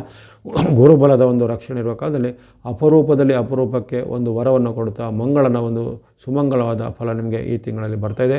ಹಾಗಾಗಿ ಅದನ್ನು ನೀವು ಒಳ್ಳೆಯ ಮನಸ್ಸಿಂದ ಸ್ವಾಗತ ಮಾಡಿಕೊಂಡು ಅದಕ್ಕೆ ಬೇಕಾದ ಒಂದು ಸಿದ್ಧತೆ ಮಾಡಿಕೊಂಡು ಆ ಫಲದ ಸದುಪಯೋಗ ಅಂದರೆ ಅದನ್ನು ಎನ್ಕ್ಯಾಶ್ ಮಾಡಿಕೊಳ್ಳುವಂಥದ್ದು ಪ್ರತಿಯೊಬ್ಬ ಮೇಷರಾಶಿಯ ಕರ್ತವ್ಯ. ವಿದ್ಯಾರ್ಥಿಗಳಿಗೆ ವಿದ್ಯೆಯಲ್ಲಿ ಪ್ರಗತಿ ಇದೆ. ಯುವಕರಿಗೆ, ಸಾಧಕರಿಗೆ ಅವಕಾಶಗಳು, ಜೊತೆಗೆ ಬೇರೆ ಬೇರೆ ರೀತಿಯ ಸ್ಟಾರ್ಟಪ್ಗಳನ್ನು ಮಾಡಲಿಕ್ಕೆ ಅವಕಾಶಗಳು ಸಿಗಲಿವೆ. ಮಹಿಳೆಯರು, ಗೃಹಿಣಿಯರಿಗೆ ಸಹ ಮನೆಯಲ್ಲಿ ನೆಮ್ಮದಿ ವಾತಾವರಣ, ಜೊತೆಗೆ ಬಂಧು ಬಾಂಧವರೊಂದಿಗೆ ಬಾಂಧವ್ಯ ವೃದ್ಧಿಯಾಗುತ್ತೆ. ಪಿತ್ರಾರ್ಜಿತವಾಗಿ ಕುಟುಂಬವನ್ನು ಸೇರಬೇಕಾದ ಆಸ್ತಿನೋ ಅಥವಾ ಇನ್ನಿತರ ನಿಮಗೆ ಈ ಹಣಕಾಸಿನ ಪ್ರಯೋಜನ ಅವೆಲ್ಲ ಈಗ ನಿಮಗೆ ಸಿಗುವಂಥದ್ದು. ಆಸ್ತಿ ವಿಭಾಗಗಳು ಬೇಗನೆ ಆಗುವಂಥದ್ದು. ನ್ಯಾಯಾಲಯ, ಕೋರ್ಟ್ ಕಚೇರಿ ಇಲ್ಲದಂಥ ವಿವಾದಗಳು ಬೇಗನೆ ಬಗೆಹರಿಯುತ್ತವೆ. ಅಲ್ಲದೆ ಈಗ ಈ ಕಾಲದಲ್ಲಿ ನಿಮ್ಮ ಆರೋಗ್ಯ ಸಹ ಸುಧಾರಣೆ ಆಗುತ್ತೆ. ಅನಿರೀಕ್ಷಿತವಾಗಿ ನಿಮಗೆ ಇದ್ದಂಥ ಆರೋಗ್ಯ ಸಮಸ್ಯೆ ಒಂದು ಪವಾಡ ಸದೃಶವಾಗಿ ಸುಧಾರಣೆ ಆಗುವಂಥದ್ದು. ಅಥವಾ ಆರೋಗ್ಯದಲ್ಲಿದ್ದಂಥ ಸಣ್ಣ ಪುಟ್ಟ ವ್ಯತ್ಯಾಸಗಳು ಈಗ ತನ್ನಿಂದ ತಾನೇ ಮಾಯವಾಗಿ ನಿಮಗೆ ಈಗ ಉತ್ತಮ ಆರೋಗ್ಯ ಬರುವಂಥದ್ದು. ಇದಲ್ಲದೆ ಯುವಕರು ಈ ಸ್ಪೋರ್ಟ್ಸ್ ರಂಗದಲ್ಲಿ ಕ್ರೀಡಾ ಚಟುವಟಿಕೆ ಇರುವಂಥವರಿಗೆ ಅವರಿಗೆ ಹೊಸ ಅವಕಾಶಗಳು ಬರ್ಬೋದು. ರಾಷ್ಟ್ರೀಯ ಮಟ್ಟ, ಅಂತಾರಾಷ್ಟ್ರೀಯ ಮಟ್ಟದ ಒಂದು ಸ್ಪೋರ್ಟ್ಸಲ್ಲಿ ಭಾಗವಹಿಸುವಂಥ ಅವಕಾಶಗಳೆಲ್ಲ ಬರುವಂಥದ್ದಿರುತ್ತೆ. ಇನ್ನು ಮಿಲಿಟರಿ, ಸೇನೆ, ಪೊಲೀಸ್ ಇಲಾಖೆಗಳಿಗೆ ಆಯ್ಕೆಗಳಿಗೆ ಯಾರು ಸ್ಪರ್ಧಾತ್ಮಕ ಪರೀಕ್ಷೆ ಎಲ್ಲ ಬರೀತಾ ಇದ್ದಾರೋ ಅಂಥ ಒಂದು ಕಾಂಪಿಟೇಟಿವ್ ಎಕ್ಸಾಮಲ್ಲಿ ನಿಮಗೆ ಸಕ್ಸಸ್ ರೇಟ್ ಸಹ ಮೇಷರಾಶಿಯವರಿಗೆ ಭಾಳ ಇರುತ್ತೆ. ಹಾಗಾಗಿ ಹಲವಾರು ಕ್ಷೇತ್ರದಲ್ಲಿರುವಂಥ ಮೇಷರಾಶಿಯವರಿಗೆ ಇರ್ಬೋದು, ಅಥವಾ ಮೇಷರಾಶಿಯ ವಿದ್ಯಾರ್ಥಿ, ಮಹಿಳೆಯರು, ಗೃಹಿಣಿಯರು ಇರ್ಬೋದು, ಯಾರು ಇರ್ಬೋದು, ಎಲ್ಲರಿಗೂ ಈ ಮಂಗಳನು ಈ ಒಂದು ಅವಧಿಯಲ್ಲಿ 45 ದಿನಗಳ ಕಾಲ ಅಂದರೆ ಆಗಸ್ಟ್ 26ರಿಂದ ಅಕ್ಟೋಬರ್ 10ರವರೆಗೆ ಉತ್ತಮ ಫಲವನ್ನು, ಸದಾ ಒಂದು ಲಾಭವನ್ನು, ಯಶವನ್ನು, ಕೀರ್ತಿಯನ್ನು, ಧೈರ್ಯವನ್ನು ತಂದು ಕೊಡಲಿದ್ದಾನೆ. ಇದನ್ನು ಚೆನ್ನಾಗಿ ಸದುಪಯೋಗಪಡಿಸಿಕೊಳ್ಳಿ ಮೇಷರಾಶಿಯವರು. ಆಸಕ್ತಿ ಇದ್ದರೆ ಕೊನೆಗೆ ಹೇಳುವಂಥ ಮಂಗಳನ ಸ್ತೋತ್ರ ಶ್ಲೋಕವನ್ನು ನೀವು ಸಹ ಹೇಳ್ಕೊಬೋದು. ಆ ಬಳಿಕ ವೃಷಭ ರಾಶಿಗೆ ನಿಮ್ಮ ರಾಶಿಯಿಂದ ಧನಸ್ಥಾನ ಅಥವಾ 2ನೇ ಮನೆ, ನಿಮ್ಮ ರಾಶಿಯಿಂದ 2ನೇ ಮನೆಯಾದ ಮಿಥುನದಲ್ಲಿ ಇರುವಂಥವನು. ಮಿಥುನದಲ್ಲಿ ಈಗ ಧನದ ಸ್ಥಾನದಲ್ಲಿರಬೇಕಾದ್ರೆ ಅಲ್ಲಿ ಮಂಗಳನು ವಿರುದ್ಧವಾದ ಫಲವನ್ನು ಕೊಡ್ತಾನೆ. ಅಲ್ಲಿ ಧನ ಆಗಮ ಆಗೋದಿಲ್ಲ, ಧನ ನಷ್ಟ ಆಗುತ್ತೆ, ಧನದ ಒಂದು ಖರ್ಚು ಹೆಚ್ಚಾಗುತ್ತೆ. ಧನ ಅಂದರೆ ಹಣದ ಖರ್ಚು ಹೆಚ್ಚಾಗುತ್ತೆ. ಜೊತೆಗೆ ಮನಸ್ಸಿನಲ್ಲಿ ನಾನಾ ರೀತಿಯ ಚಿಂತೆಗಳು ಮೂಡುವಂಥದ್ದು. ಇನ್ನು ಜನರೊಂದಿಗೆ ವಿವಾದಗಳು ಆಗ್ತವೆ. ನಿಮ್ಮ ತಂದೆ, ತಾಯಿ ಅಥವಾ ಅಣ್ಣ, ತಮ್ಮ, ವಿಶೇಷವಾಗಿ ಸಹೋದರ, ಸಹೋದರಿಯಲ್ಲಿ ವಾದಗಳು ಜಾಸ್ತಿ ಆಗುವಂಥದ್ದು. ಜೊತೆಗೆ ಸರ್ಕಾರದಲ್ಲಿ ಏನಾದರೂ ನಿಮಗೆ ಸರ್ಕಾರದ ಇಲಾಖೆಯಿಂದ ನೋಟಿಸ್ಗಳು ಬರೋದು, ಸರ್ಕಾರಿ ಅಧಿಕಾರಿಗಳಿಂದ ವಾಗ್ವಾದ ನೀವು ಮಾಡ್ತೀರಾ. ಅದೇ ರೀತಿ ಬೇರೆ ಬೇರೆ ರೀತಿಯ ಹಣಕಾಸಿನ ಮೂಲದ ನಷ್ಟಗಳು ನಿಮಗೆ ಆಗುವಂಥದ್ದು. ಜೊತೆಗೆ ಕೆಲವರು ನಿಮಗೆ ನಂಬಿಸಿ ಮೋಸ ಮಾಡುವಂಥದ್ದು, ಮನಸ್ಸಿಗೆ ಚಿಂತೆ ಹೆಚ್ಚಳ ಆಗುವಂಥದ್ದು. ಜೊತೆಗೆ ನಿಮ್ಮಲ್ಲಿರುವಂಥ ಯಾವುದು ವಸ್ತು, ಒಡವೆ, ಹಣ ಆಗಲಿ ಅದು ಎಲ್ಲಾದರೂ ಪ್ರಯಾಣದಲ್ಲೋ, ಪ್ರವಾಸ ಕಾಲದಲ್ಲೋ, ಯಾತ್ರೆಗಳ ಕಾಲದಲ್ಲೋ ಕಳೆದುಕೊಳ್ಳುವಂಥ ಸಾಧ್ಯತೆ, ಕಳ್ಳತನ ಆಗುವಂಥ ಸಾಧ್ಯತೆ ಇರುತ್ತೆ. ಇನ್ನು ಯಂತ್ರ, ವಾಹನ ಇತ್ಯಾದಿಗಳಲ್ಲಿ ಸಹ ಹಾಗೆ ಅಲ್ಲೇನಾದರೂ ರಿಪೇರಿಗಳು ಅಥವಾ ಇನ್ನಿತರ ಖರ್ಚುಗಳು ಬರುವಂಥದ್ದು. ಹಾಗಾಗಿ ವೃಷಭ ರಾಶಿಯವರಿಗೆ ಈ ಒಂದು ಮಂಗಳನ ಗೋಚಾರ ಅಷ್ಟೇನು ಉತ್ತಮವಾಗಿಲ್ಲ. ಎಲ್ಲ ವಿಚಾರ ಸ್ವಲ್ಪ ಎಚ್ಚರಿಕೆ ಹೆಜ್ಜೆ ಬೇಕು. ಮಾತು, ನಡವಳಿಕೆ, ಜೊತೆಗೆ ಹಣಕಾಸಿನ ಬಗ್ಗೆ ಸ್ವಲ್ಪ ಮುನ್ನೆಚ್ಚರಿಕೆ ಬೇಕು. ಕೊನೆಗೆ ಹೇಳುವಂಥ ಮಂಗಳನಿಗೆ ಸಂಬಂಧವಾದ ಪ್ರಾರ್ಥನೆ, ಶ್ಲೋಕ, ಮಂತ್ರ ಅಥವಾ ದಾನಗಳನ್ನು ನೀವು ಮಾಡಬೇಕಾಗುತ್ತೆ ವೃಷಭ ರಾಶಿಯವರು. ಮುಂದೆ ಗಮನಿಸೋಣ ಮಿಥುನ ರಾಶಿಗೆ ಈ ಒಂದು ನಿಮ್ಮ ರಾಶಿಗೆ ಜನ್ಮಕ್ಕೆ ಬರುವಂಥದ್ದು. ಜನ್ಮದಲ್ಲಿ ಮಂಗಳನು ವಿರುದ್ಧವಾದ ಫಲವನ್ನು ಕೊಡ್ತಾನೆ. ಆತನು ಆರೋಗ್ಯದ ಮೇಲೆ ಅಡ್ಡ ಪರಿಣಾಮ ಬೀರುವಂಥದ್ದು, ಮನಸ್ಸಿನ ಮೇಲೆ ಸಹ ಅಡ್ಡ ಪರಿಣಾಮ ಬೀರ್ತಾನೆ. ಮನಸ್ಸಿನಲ್ಲಿ ಸಿಟ್ಟು, ಆತಂಕ ಹೆಚ್ಚಾಗುತ್ತೆ. ಜೊತೆಗೆ ನಿಮ್ಮ ನಡವಳಿಕೆಯಲ್ಲೂ ಸಹ ಆತನ ಒಂದು ಪ್ರಭಾವ ಇರುತ್ತೆ. ನೀವು ಈಗ ವಿಶೇಷವಾಗಿ ಕಲಹ ಮಾಡುವಂಥದ್ದು, ವಾಗ್ವಾದ ಮಾಡುವಂಥದ್ದು ಅಥವಾ ಇನ್ನಿತರನ್ನು ಹೀಯಾಳಿಸುವಂಥದ್ದು, ಅವಮಾನಿಸುವಂಥದ್ದು ಇತ್ಯಾದಿ ಕೆಲಸಗಳಿಗೆ ನೀವೀಗ ಮನಸ್ಸು ನಿಮಗೆ ಪ್ರೇರಣೆ ಮಾಡುತ್ತೆ. ಅದೇ ರೀತಿ ಈ ಕಾಲದಲ್ಲಿ ನಿಮಗೆ ಈ ಡ್ರೈವಿಂಗು ಅಥವಾ ಬೇರೆ ಬೇರೆ ರೀತಿ ಸ್ಕೂಟರ್ ರೈಡಿಂಗ್ ಇರ್ಬೋದು, ಕಾರ್ ಡ್ರೈವಿಂಗ್ ಇರ್ಬೋದು, ಇನ್ನಿತರ ಯಾವುದೇ ವಾಹನ ಯಂತ್ರ ಚಾಲನೆಯಲ್ಲಿ ತುಂಬ ಎಚ್ಚರಿಕೆ ಬೇಕು. ಅಪಾಯಗಳು ಅಪಘಾತಗಳು ಆಗುವಂಥ ಸಾಧ್ಯತೆ ಇರುತ್ತೆ. ಇನ್ನು ಇದ್ದಕ್ಕಿದ್ದಂತೆ ಮಿಥುನ ರಾಶಿಯವರಿಗೆ ಅಲ್ಲಿ ಮನಸ್ಸಲ್ಲಿ ಭಯ ಮೂಡುವಂಥದ್ದು, ಪ್ರಾಣ ಭಯನೋ ಅಥವಾ ಜೀವ ಭಯನೋ ಮೂಡುವಂಥದ್ದು, ಜೊತೆಗೆ ಯಾವುದೇ ಕೆಲಸ ಕಾರ್ಯಗಳಲ್ಲಿ ಆಸಕ್ತಿ ಕಡಿಮೆ ಆಗುವಂಥದ್ದು, ಪದೇ ಪದೇ ಸಿಟ್ಟು ಜಾಸ್ತಿ ಬರುವಂಥದ್ದು ಎಲ್ಲ ಇರುತ್ತೆ. ಹಾಗಾಗಿ ಈ ಕಾಲದಲ್ಲಿ ಮಿಥುನ ರಾಶಿಯವರು ತಮ್ಮ ವೈಯಕ್ತಿಕ ಜೀವನವನ್ನು, ಮಾತನ್ನು, ನಡವಳಿಕೆಯನ್ನು, ಸಿಟ್ಟನ್ನು ಎಲ್ಲ ನಿಯಂತ್ರಣ ಮಾಡ್ಕೋಬೇಕಾಗತ್ತೆ. ಜೊತೆಗೆ ಯಾವುದೇ ನಿಮ್ಮದಲ್ಲದ ವಿಚಾರಕ್ಕೆ ತಲೆ ಹಾಕೋದಾಗಲಿ, ನಿಮ್ಮದಲ್ಲದ ವಿಚಾರಗಳಿಗೆ ಬೇರೆಯವರಿಗೆ ಅವರು ಕೇಳದೇ ಸಜೆಷನ್ ಕೊಡೋದಾಗಲಿ ಅಥವಾ ಬೇರೆ ಸಲಹೆ ಸೂಚನೆ ಕೊಡೋದು ಅದನ್ನು ಮಾಡಲಿಕ್ಕೆ ಹೋಗಬೇಡಿ. ಆದರೂ ನಿಮಗೆ ತಿರುಗುಬಾಣವಾಗಿ ಆಗ್ಬೋದು. ಆರೋಗ್ಯದ ವಿಚಾರಕ್ಕೆ ಸ್ವಲ್ಪ ಮುನ್ನೆಚ್ಚರಿಕೆ ಬೇಕು. ನೀವು ನಿಮಗೆ ದೇಹಕ್ಕೆ ಒಗ್ಗದೇ ಇರುವಂಥ ಆಹಾರವನ್ನು ಸ್ವಲ್ಪ ಕಡಿಮೆ ಸೇವನೆ ಮಾಡಿ. ಕೆಲವರಿಗೆ ಬಾಡಿಗೆ ಹೀಟ್ ತುಂಬ ತಿಂದರೆ ಆಗೋದಿಲ್ಲ, ಕೆಲವರಿಗೆ ಕೋಲ್ಡ್ ಅಂತ್ಯ ಪದಾರ್ಥಗಳನ್ನು ತಿಂದರೆ ಆಗೋದಿಲ್ಲ. ಹಾಗೆ ನಿಮ್ಮ ದೇಹ ಪ್ರಕೃತಿಗೆ ವಿರುದ್ಧವಾದ ಆಹಾರವನ್ನು ಸ್ವಲ್ಪ ಈಗ ಕಡಿಮೆ ಸೇವನೆ ಮಾಡುವಂಥದ್ದು. ಈಗಾಗಲೇ ಯಾರಿಗೆ BP, sugar, heart problem, asthma ಇತ್ಯಾದಿಗಳಿದ್ದರೂ ಅದನ್ನು ಈಗ ಚೆನ್ನಾಗಿ ಕಂಟ್ರೋಲಲ್ಲಿ ಇಟ್ಕೋಬೇಕು. ಯಾಕಂದರೆ ಈ ಕಾಲದಲ್ಲಿ ಆ ಮಂಗಳನ ಗೋಚಾರ ಮಿಥುನದಲ್ಲಿದ್ದಾಗ ಮಿಥುನ ರಾಶಿಯವರಿಗೆ ನಿಮಗೆ ಸ್ವಲ್ಪ ಆರೋಗ್ಯದಲ್ಲಿ ಸಮಸ್ಯೆ ಬರ್ಬೋದು. ಹಾಗಾಗಿ ಇರುವಂಥ ಒಂದು ಆರೋಗ್ಯನ ಚೆನ್ನಾಗಿ ಕಾಪಾಡಿಕೊಳ್ಳುವಂಥದ್ದು, ಮಾತನ್ನು ಕಾಪಾಡಿಕೊಳ್ಳುವಂಥದ್ದು, ಈಗ ಮನಸ್ಸನ್ನು ಸ್ವಲ್ಪ ನಿಯಂತ್ರಣ ಮಾಡೋದು, ಇವೆಲ್ಲವನ್ನು ಮಾಡಿದರೆ ಹೆಚ್ಚಿನ ಆತಂಕ ಪಡಬೇಕಾಗಿಲ್ಲ. ಕೊನೆಗೆ ಹೇಳುವಂಥ ಮಂಗಳಿಗೆ ಸಂಬಂಧವಾದ ಶ್ರುತಿ, ಶ್ಲೋಕ ಅಥವಾ ಪ್ರಾರ್ಥನೆಗಳನ್ನು ಅಥವಾ ದಾನ ಧರ್ಮಗಳನ್ನು ಅನುಸಾರ ಮಾಡುವುದು ಮಿಥುನ ರಾಶಿಯವರು. ಮುಂದೆ ಕಟಕ ಅಥವಾ ಕರ್ಕಾಟಕ ರಾಶಿ. ನಿಮ್ಮ ರಾಶಿಗೆ, ಕಟಕ ರಾಶಿಗೆ ನಿಮ್ಮ ರಾಶಿಯಿಂದ 12ನೇ ಸ್ಥಾನ ಅಥವಾ ವ್ಯಯಸ್ಥಾನದಲ್ಲಿ ಮಂಗಳನು ನಷ್ಟವನ್ನು, ಕಲಹವನ್ನು ಮೂಡಿಸ್ತಾನೆ. ಜೊತೆಗೆ ಇರುವಂಥ ವೃತ್ತಿ, ವ್ಯಾಪಾರ, ಉದ್ಯೋಗದಲ್ಲಿ ಏನಾದರೂ ಆಕಸ್ಮಿಕ ಲಾಭದ ಬದಲು ಆಕಸ್ಮಿಕ ನಷ್ಟಗಳು ಆಗುವಂಥದ್ದು, ಚಿಂತೆ ಹೆಚ್ಚಳ ಆಗುವಂಥದ್ದು, ಮನಸ್ಸಿನಲ್ಲಿ ಸ್ವಲ್ಪ ನಿಮಗೆ ದ್ವಂದ್ವ ಭಾವನೆ, ಸಿಟ್ಟು, ಜೊತೆಗೆ ಬೇರೆ ಬೇರೆ ರೀತಿಯ ಕ್ರೌರ್ಯದ ಒಂದು ನಡವಳಿಕೆಗಳು ನಿಮ್ಮ ಒಂದು ಮನಸ್ಸಲ್ಲಿ ಬರುವಂಥದ್ದು. ಜೊತೆಗೆ ಯಾವುದಾದ್ರು ಈ ಪ್ರಯಾಣ, ಪ್ರವಾಸ ಇತ್ಯಾದಿಗಳ ಕಾಲದಲ್ಲಿ ಏನಾದರೂ ವಿಘ್ನಗಳು, ಅಡೆತಡೆಗಳು ಬಂದಂಥದ್ದು. ಜೊತೆಗೆ ಅಲೆದಾಡುವಂಥ ಪರಿಸ್ಥಿತಿ. ಅಲೆದಾಟ ಅಂದರೆ ಯಾವುದೇ ಒಂದು ಕೆಲಸ ಕಾರ್ಯಗಳು ಆಗಬೇಕಾದ್ರೆ ನಾವು ಅಲ್ಲಿ ಪ್ರಯಾಣ, ಪ್ರವಾಸ ಮಾಡಬೇಕಾಗುತ್ತೆ. ಆದರೆ ಅಲ್ಲಿ ಹೋಗಿ ಅದರ ವ್ರತ, ಅದು ಕೆಲಸವೂ ಆಗದಿದ್ದರೆ ಅದಕ್ಕೆ ಅಲೆದಾಟ ಅಂತ ಹೇಳಿ ವ್ರತ ಸಂಚಾರ ಅಥವಾ ಅಲೆದಾಟದ ಒಂದು ಪ್ರಸಂಗಗಳು ಬರ್ತವೆ. ಈ ಕಾಲದಲ್ಲಿ ನೀವು ತುಂಬ ಒಂದು ಎಚ್ಚರಿಕೆ ವಹಿಸಬೇಕು. ಹಣಕಾಸಿನ ಬಗ್ಗೆ, ಮಾತು, ನಡವಳಿಕೆ ಬಗ್ಗೆ, ಇನ್ನಿತರ ಜೊತೆಗೆ ಬಾಂಧವ್ಯ ಅಂದರೆ ರಿಲೇಷನ್ಶಿಪ್ಗಳು ಹೇಗಿರ್ತದನ್ನು ಚೆನ್ನಾಗಿ ಹಿಡಿಯೋದ್ರ ಬಗ್ಗೆ ಗಮನಿಸಬೇಕು. ಕಟಕ ರಾಶಿಯವರಿಗೆ ಗುರುಬಲದ ಅನುಕೂಲತೆ ನಿಮಗೆ ಇದೆ. ಆದರೆ ಇಲ್ಲಿ ಮಂಗಳನು ನಿಮಗೆ ನಷ್ಟದಲ್ಲಿರುವ ಕಾರಣ ಅನೇಕ ರೀತಿಯ ಹಣಕಾಸಿನ ಕಷ್ಟ ನಷ್ಟಗಳು ಎದುರಾಗ್ಬೋದು. ಇದಕ್ಕೆ ನಿಮಗೆ ಕೆಲವರು ನಂಬಿಸಿ ಮೋಸ ಮಾಡ್ಬೋದು. ವಿಶೇಷವಾಗಿ ಯುವ ವರ್ಗದವರಿಂದ ನಿಮಗೆ ಸ್ವಲ್ಪ, ನಿಮಗಿಂತ ಕಿರಿಯರು ಯಾರು ಇರ್ತಾರೆ ಅವರಿಂದ ನಿಮಗೆ ಸ್ವಲ್ಪ ಕೆಟ್ಟದಾಗುವಂಥ ಸಾಧ್ಯತೆ ಇರುತ್ತೆ ಕರ್ಕಾಟಕ ರಾಶಿಯವರಿಗೆ. ಕೊನೆಗೆ ಹೇಳುವಂಥ ಪ್ರಾರ್ಥನಾ ಮಾರ್ಗ, ದಾನ ಧರ್ಮ ಮಾರ್ಗ ಅನುಸಾರ ಮಾಡೋದು ಕಟಕ ರಾಶಿಯವರು. ಆ ಬಳಿಕ ಸಿಂಹರಾಶಿ. ಸಿಂಹರಾಶಿಗೆ ಏನು ತುಂಬ ಅದೃಷ್ಟಶಾಲಿಗಳು ಅಂತ ಹೇಳ್ಬೋದು. ಭಾಳಷ್ಟು ಕಾಲದಿಂದ ನಿಮಗೆ ಹೆಚ್ಚಿನ ಗ್ರಹಗಳು ಯಾವುದೇ ಪ್ರತಿಫಲವನ್ನು ಕೊಡ್ತಾ ಇರಲಿಲ್ಲ. ಅನೇಕ ರೀತಿಯ ಏಳು ಬೀಳು ಹಾಗೂ ಸಂಕಷ್ಟವನ್ನು ಅನುಭವಿಸಿದಂತಹ ಈ ಒಂದು ಸಿಂಹರಾಶಿಗೆ ಈ ಬಾರಿ ಮಂಗಳನು ಉತ್ತಮವಾದ ಮಂಗಳ ಫಲವನ್ನು ಕೊಡಲಿದ್ದಾನೆ. ಲಾಭ ಸ್ಥಾನದಲ್ಲಿ ಮಂಗಳನ ಒಂದು ಲಾಭ ಸಿಗುವಂಥ ಏಕೈಕ ರಾಶಿ ನಿಮ್ಮದಾಗಿರುತ್ತೆ. ಈ ಬಾರಿಯ ಗೋಚಾರದಲ್ಲಿ ಮಂಗಳನಿಂದ ಅತ್ಯುನ್ನತ ಲಾಭವನ್ನು, ಅತಿ ಉತ್ತಮವಾದ ಪ್ರತಿಫಲವನ್ನು ಪಡೆಯುವಂಥ ಏಕೈಕ ರಾಶಿ ಈ ಒಂದು ಸಿಂಹರಾಶಿ ಆಗಿರುತ್ತೆ. ಲಾಭ ಸ್ಥಾನದಲ್ಲಿರುವಂಥ ಮಂಗಳನು ನಿಮಗೆ ಲಾಭವನ್ನು, ಯಶವನ್ನು, ಕೀರ್ತಿಯನ್ನು ಕೊಡ್ತಾನೆ. ವ್ಯಾಪಾರ, ವೃತ್ತಿ, ಉದ್ಯೋಗದಲ್ಲಿ ಮುನ್ನಡೆ, ಹಣಕಾಸಿನ ನೆರವು ಉತ್ತಮವಾಗುವಂಥದ್ದು, ಬಂಧುಗಳ ಜೊತೆಗೆ ಬಾಂಧವ್ಯ ವೃದ್ಧಿಯಾಗುವಂಥದ್ದು, ಶುಭ ಸಮಾರಂಭದಲ್ಲಿ ಪಾಲ್ಗೊಳ್ಳುವಂಥ ಅವಕಾಶ. ಇನ್ಯಾರಿಗೆ ಮದುವೆ ಆಗಿಲ್ಲ ಅಂಥವ್ರಿಗೆ ಮದುವೆ ಫಿಕ್ಸ್ ಆಗ್ಬೋದು. ಇನ್ಯಾರಿಗೆ ಈ ಒಂದು ವಿವಾಹಕ್ಕಾಗಿ ಹಿಂದೆ ಆಡಿದಂಥ ನಿಶ್ಚಿತಾರ್ಥ ಇರ್ಬೋದು, ಇನ್ನಿತರ ತುಂಬ ವಿಳಂಬ ಆಗ್ತಿದ್ರೆ ಈಗ ಅದು ಸಕಾರಣವಾಗಿ ಬೇಗನೆ ಆಗುವಂಥದ್ದು. ಉದ್ಯೋಗ ಪ್ರಯತ್ನ ಮಾಡಿ ಉದ್ಯೋಗ ಸಿಗುವಂಥ ಅವಕಾಶ. ಅಲ್ಲದೆ ಇನ್ನಿತರ ನಿಮ್ಮ ಸಾಲಗಳನ್ನು ತೀರಿಸುವಂಥ ವಿಚಾರ ಇದ್ದರೆ ಈ ಒಂದು ತಿಂಗಳಲ್ಲಿ ನಿಮಗೆ ಸಾಲವನ್ನು ತೀರಿಸುವಂಥ ಅವಕಾಶ ಬರುತ್ತೆ. ಧನ ಹೆಚ್ಚಾಗುತ್ತೆ, ಆವಾಗ ಋಣ ಕಡಿಮೆ ಆಗುತ್ತೆ ಅಂತ ಅದರ ಅರ್ಥ. ಹಾಗಾಗಿ ಮಂಗಳನು ಋಣ ವಿಮೋಚಕನೂ ಹೌದು, ಋಣಕಾರಕನೂ ಹೌದು. ಆತನು ಕೆಟ್ಟದಾಗಿದ್ದಾಗ ನಮಗೆ ಸಾಲಗಳು ಜಾಸ್ತಿ ಆಗುತ್ತೆ, ತೀರಿಸಲಿಕ್ಕೆ ಕಷ್ಟ ಆಗುತ್ತೆ. ಆತನು ಉತ್ತಮ ಸ್ಥಾನಕ್ಕೆ ಬಂದಾಗ ಸಾಲಗಳು ಕಡಿಮೆ ಆಗ್ತದೆ, ಸಾಲಗಳನ್ನು ಬೇಗವಾಗಿ ತೀರಿಸಲಿಕ್ಕೆ ಸಾಧ್ಯ ಆಗುತ್ತೆ. ಹಾಗೆ ಇಂಥ ಒಂದು ಸನ್ನಿವೇಶ ಅಪರೂಪಕ್ಕೆ ನಿಮಗೆ ಬಂದಿದೆ. ಅಲ್ಲಿ ಬರುವಂಥ ಲಾಭಸ್ಥಾನದ ಮಂಗಳನ ಪೂರ್ಣ ಪ್ರಯೋಜನ ಎಲ್ಲ ಸಿಂಹರಾಶಿಯವರು ಪಡ್ಕೊಳ್ಳಿ. ಆಸಕ್ತಿ ಇದ್ದರೆ ಕೊನೆಗೆ ಹೇಳುವಂಥ ಈ ಮಂಗಳನಿಗೆ ಸಂಬಂಧಪಟ್ಟ ಪ್ರಾರ್ಥನೆ, ಶ್ಲೋಕ ಇತ್ಯಾದಿಗಳನ್ನು ಹೇಳ್ಬೋದು.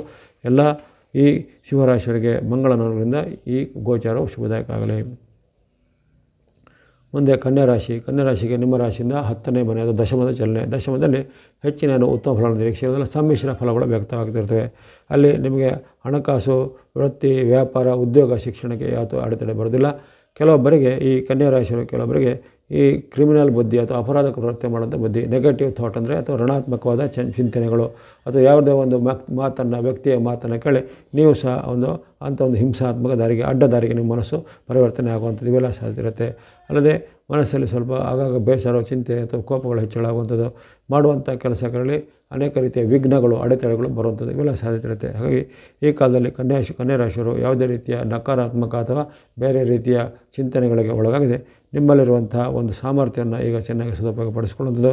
ಜೊತೆಗೆ ಇನ್ನು ನಿಮ್ಮ ವೃತ್ತಿ ವ್ಯಾಪಾರ ಉದ್ಯೋಗದಲ್ಲಿ ಸ್ವಲ್ಪ ಆಸಕ್ತಿಯನ್ನು ತಗೊಳ್ಬೇಕು. ಯಾಕಂದರೆ ಈ ಕಾಲದಲ್ಲಿ ನಿಮಗೆ ನಿಮ್ಮ ವೃತ್ತಿ ವ್ಯಾಪಾರ ಉದ್ಯೋಗ ಶಿಕ್ಷಣದಲ್ಲಿ ಅಷ್ಟು ಆಸಕ್ತಿ ಬರೋದಿಲ್ಲ. ಬೇರೆ ಬೇರೆ ರೀತಿಯ ಕ್ರೈಮ್ಗಳನ್ನು ಮಾಡಲಿಕ್ಕೆ, ಅಪರಾಧ ಕೃತ್ಯಗಳು ಮಾಡಲಿಕ್ಕೆ ಅಥವಾ ಇನ್ನಿತರ ಮೇಲೆ ಹಲ್ಲೆ ಹೊಡೆದಾಟಗಳು ಮಾಡುವಂಥ ಒಂದು ಪ್ರೇರೇಪಣೆ ಬರುವಂಥ ಸಾಧ್ಯತೆ ಇರುತ್ತೆ. ಹಾಗಾಗಿ ಕನ್ಯಾ ರಾಶಿಯವರು ಈ ಕಾಲದಲ್ಲಿ ಒಂದು ಎಚ್ಚರಿಕೆ ಹೆಜ್ಜೆಬೇಕು. ಕೊನೆಗೆ ಹೇಳುವಂಥ ಮಂಗಳನಿಗೆ ಸಂಬಂಧಪಟ್ಟಂಥ ಶ್ಲೋಕಗಳನ್ನು, ಪರಿಹಾರ ಮಾರ್ಗಗಳನ್ನು ಅನುಸರಣೆ ಮಾಡ್ಬೋದು ಈ ಒಂದು ಕನ್ಯಾ ರಾಶಿಯವರು. ಆ ಬಳಿಕ ತುಲಾರಾಶಿಗೆ ನಿಮ್ಮ ರಾಶಿಯಿಂದ ಭಾಗ್ಯಸ್ಥಾನ ಅಥವಾ 9ನೇ ಮನೆ ಭಾಗ್ಯಸ್ಥಾನದಲ್ಲಿ ಅಲ್ಲಿ ವಿಶೇಷವಾಗಿ ಮಂಗಳನು ಹೆಚ್ಚಿನೇನು ಉತ್ತಮ ಫಲವನ್ನು ಕೊಡೋದಿಲ್ಲ, ಅದರ ಬದಲು ಮಿಶ್ರ ಫಲವನ್ನು ಕೊಡ್ತಾನೆ.